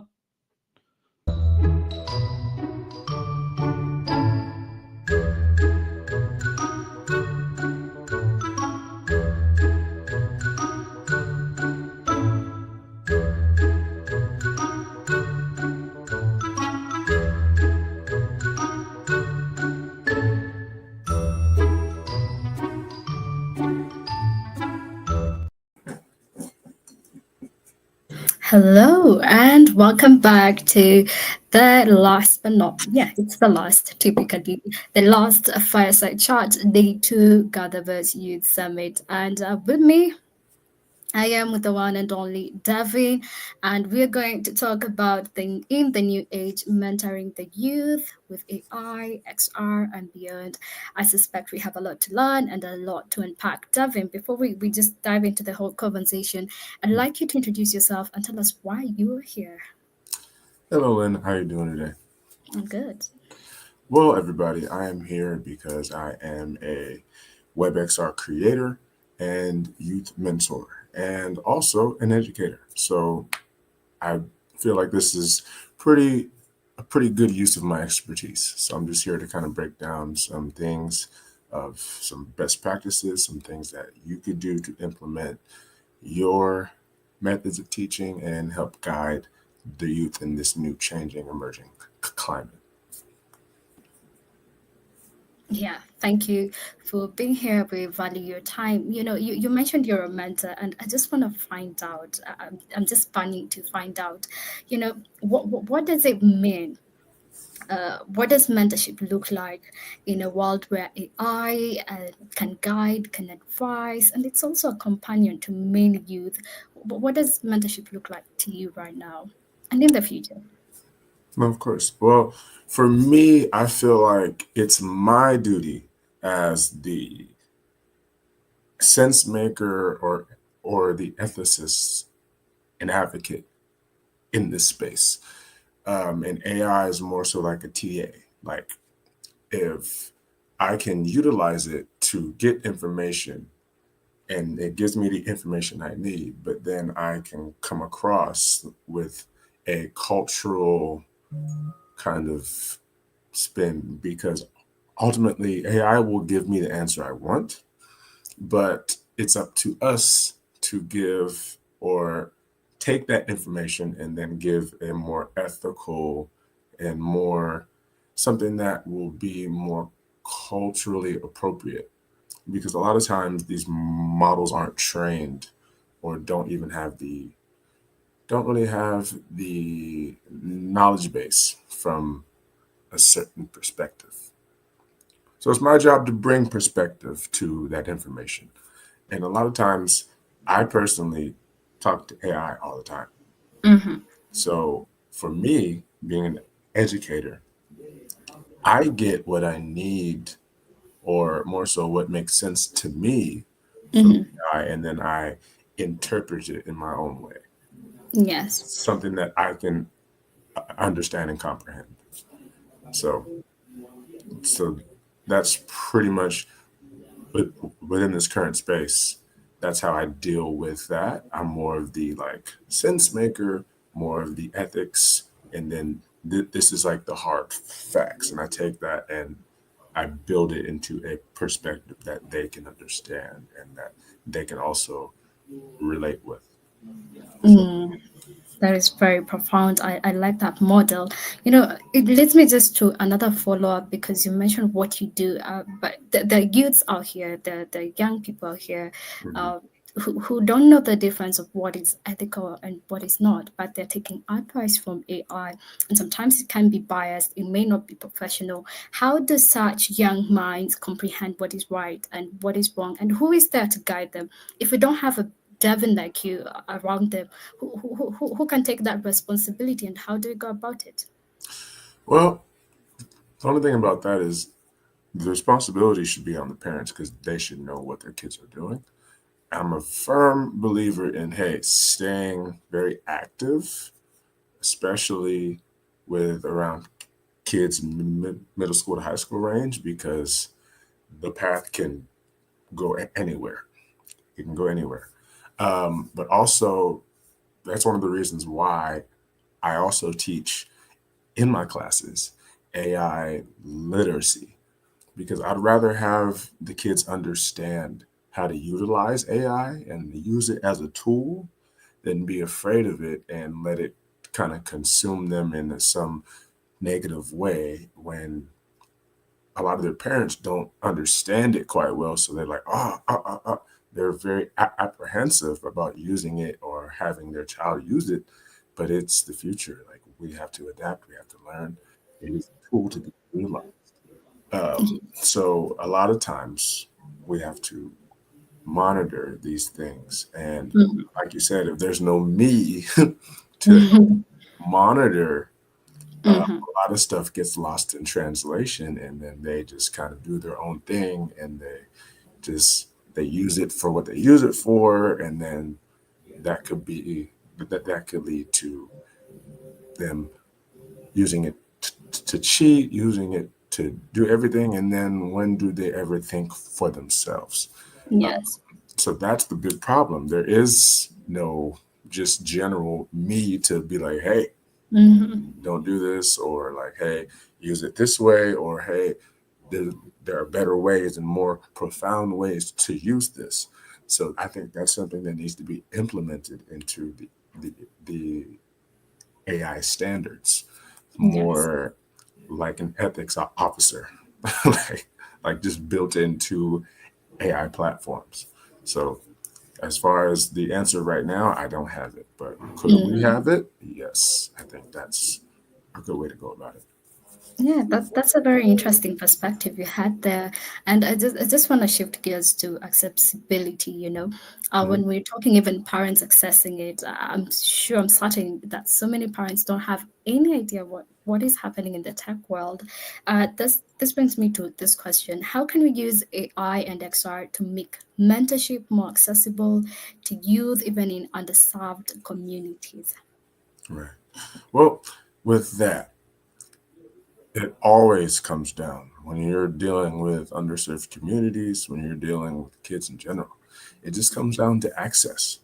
It comes down to access, making it more accessible, having those classes where like AI literacy classes, teaching them how to fully utilize AI. So it's like they don't think it's this evil thing, because it can be, but it's not.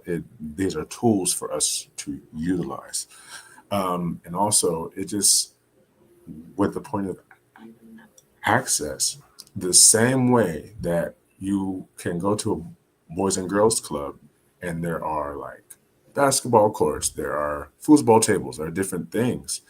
You have to have an XR space. You have to have a maker space where kids can go and make things and see and create, and that should all be a part of it. It's just opening up access and making it important so that we understand that this is the future and that we are well equipped to deal with the future. Like, yeah, just, I would just say just heavy on the access. Yeah, it's also part of GatherVerse's standard accessibility. We're big on accessibility, and also I just want to also dive a little bit deeper with accessibility. When we're talking about making it accessible, are we making it accessible in terms of prices, because XR gadgets are extremely, for some people in the world, they are extremely expensive. And also when it comes to AI, when it comes to access, when you look at a continent like Africa or a continent like Asia, or most of the parts of the continent which are very diverse, and we have an AI that speaks in English. Some people don't know even English. They don't even know a single word of English. So when we're talking about accessibility, how do we factor in all these kind of challenges that are all over the world? Well, low barrier hardware. So I know in Africa specifically, the use of the cell phone is huge. Very huge. Yeah. Like huge. Like I never knew until I went to Cape Verde, and I was like, whoa, like the things they're doing with their cell phones, like I just use it to call and do this. Like it's amazing. So just having one central low level barrier of entry, like being able to utilize your cell phone in ways, being able to create applications, work with language models that can translate, that can transfer language, culture, and gestures, like and understand what we're trying to convey, so we can take in the information and say, hey, I'm doing this, and have that transfer to another person so that they can fully understand us. And I feel like a lot of language models don't have enough language options. Yes. Like you said, if like a lot of the language models speak in English, and they don't have many of the options for other languages. Like if I go and look, I'm not even sure they have that as an option. They should. Yeah. But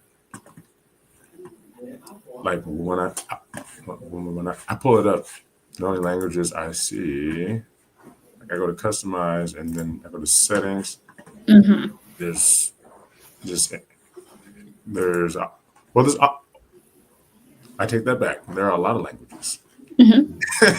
Then there's actually auto detect. So if you speak the language, it'll speak it back to you.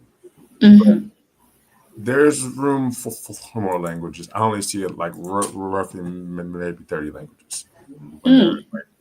It's quite small. Yeah. There's room. There's room for adding more languages. I totally agree with that. And working together with local communities from all over the world and tap into as much culture as we can. You know, I just want to go to the next question because of time. And we have the issue of biases, right? How can we protect knowledge authenticity and avoid algorithmic biases when AI curates educational experiences? How can we do that? Well, when it comes to bias, I feel like you just have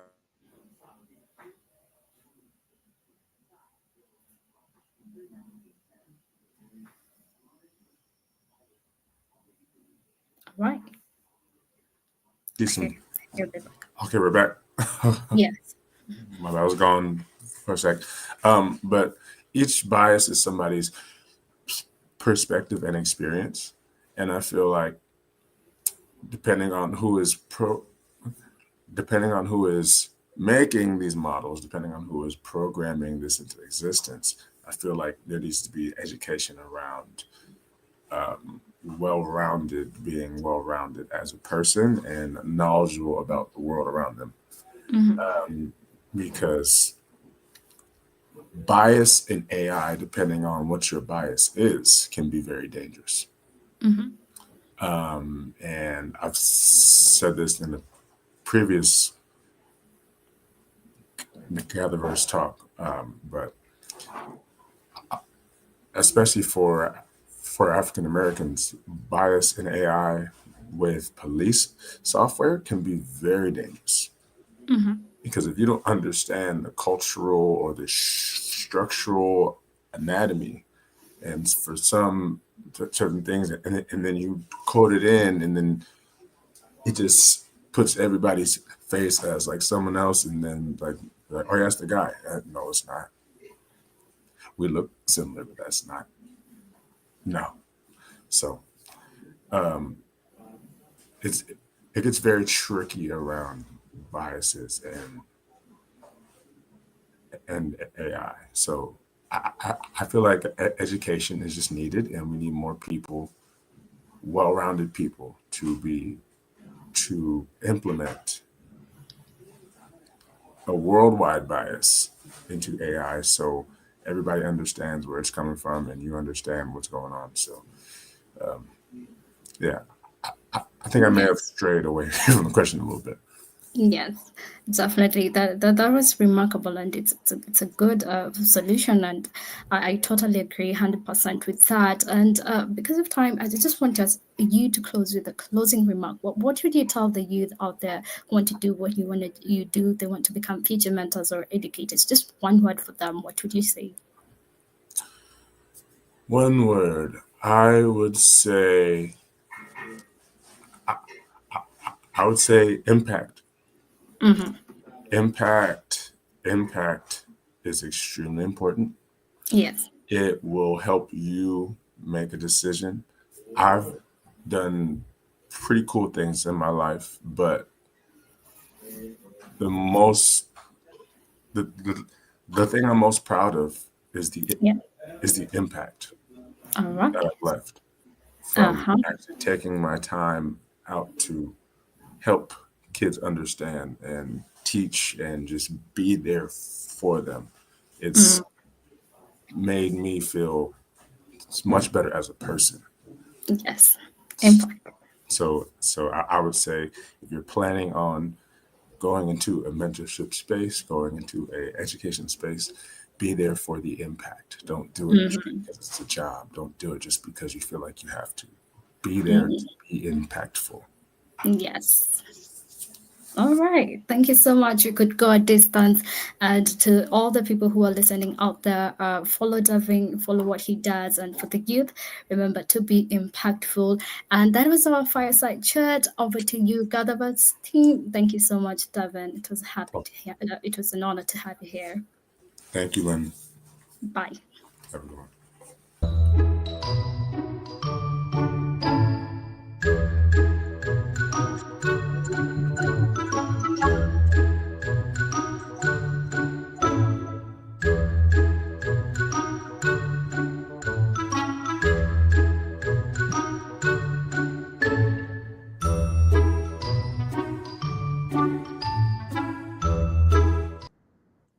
And that's a wrap for day 2, GatherVerse Summit 2025.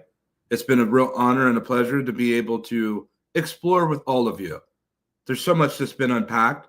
We're already gearing hard and ready for day 3. And then next week, day 4, day 5. A whole nother week set aside for more roundtables, firesides, and talks. Listen, I want to inspire the GatherVerse global community. For those that are with us at GatherVerse.live and the various social platforms, I want to inspire you to begin building your own AI models. The architecture's out there, the foundation's out there. Looking at that world when it comes to small model development, Earth models, if you will, is not a bad idea. To become entrepreneurs in this climate and understanding the power of language, the capability of large language foundational models, diffusion models, JEPA models, and more. I'm often asked, what areas should I focus on when it comes to AI? What are the industries? I can tell you. Wellness in terms of health, science, for some countries, defense. Then you think about manufacturing, logistics, and more. I say this because we have to start thinking about the platforms in which the verticals that we innovate for industry. We must begin to think about what it means for human betterment at the innovative scale.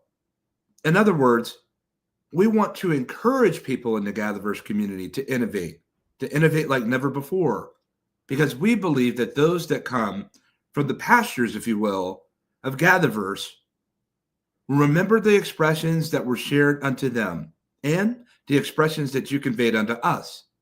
That is with hope that you're not just a founder seeking another unicorn.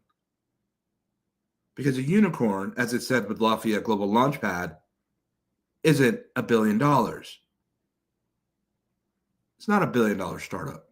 A unicorn is you.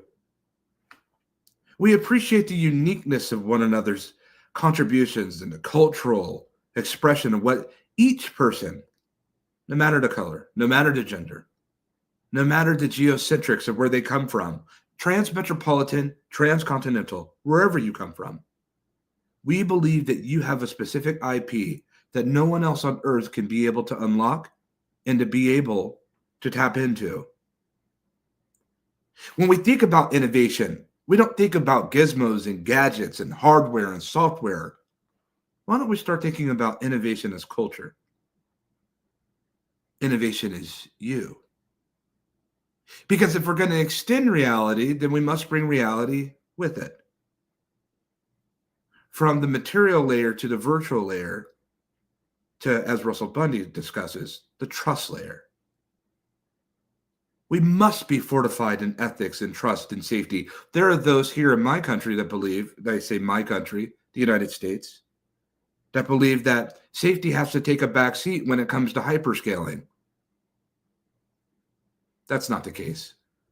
Two things can be true at the same time. You can hyperscale and be safe. It's a necessity. For the ones that advocate against safety, privacy, wellness, ethics, for the ones that advocate against trust as progress stoppers and blockers, they don't care about you.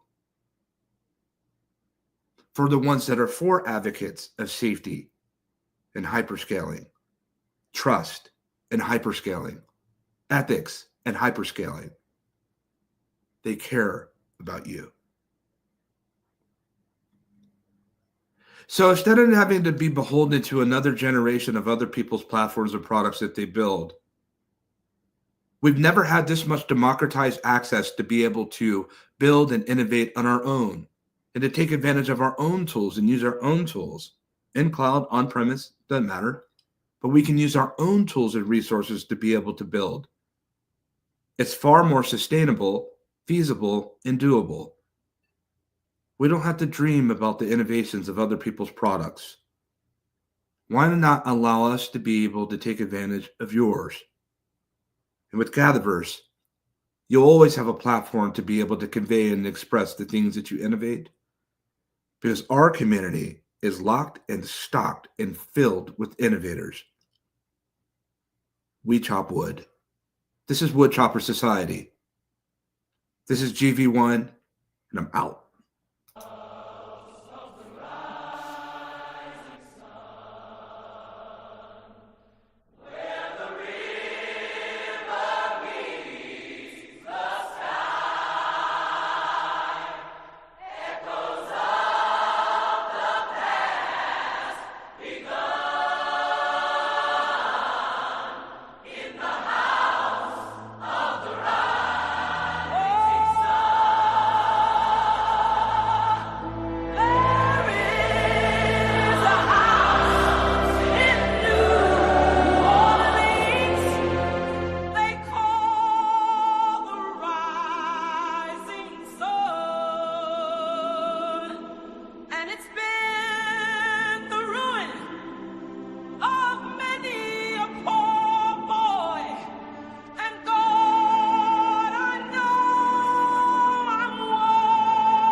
Time satisfied is when he's on a drug.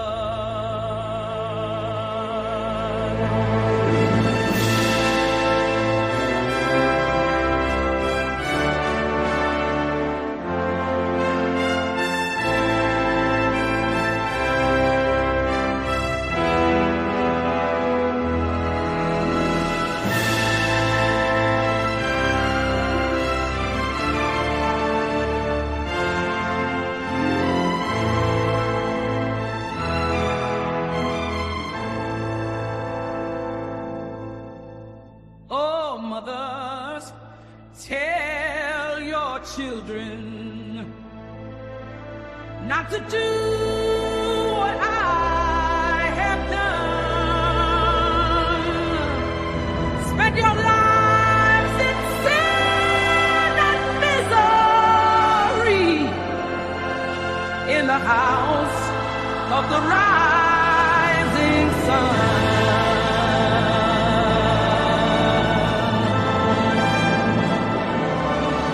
Well, I got one foot on the platform, the other foot on the trail.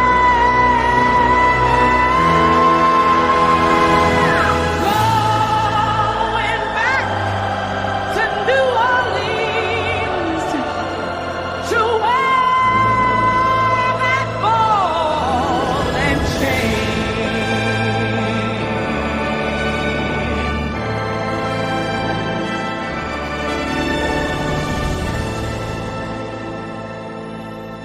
Well, there is a house in New Orleans they call the Rising Sun, and it's been the ruin of many a poor boy, and God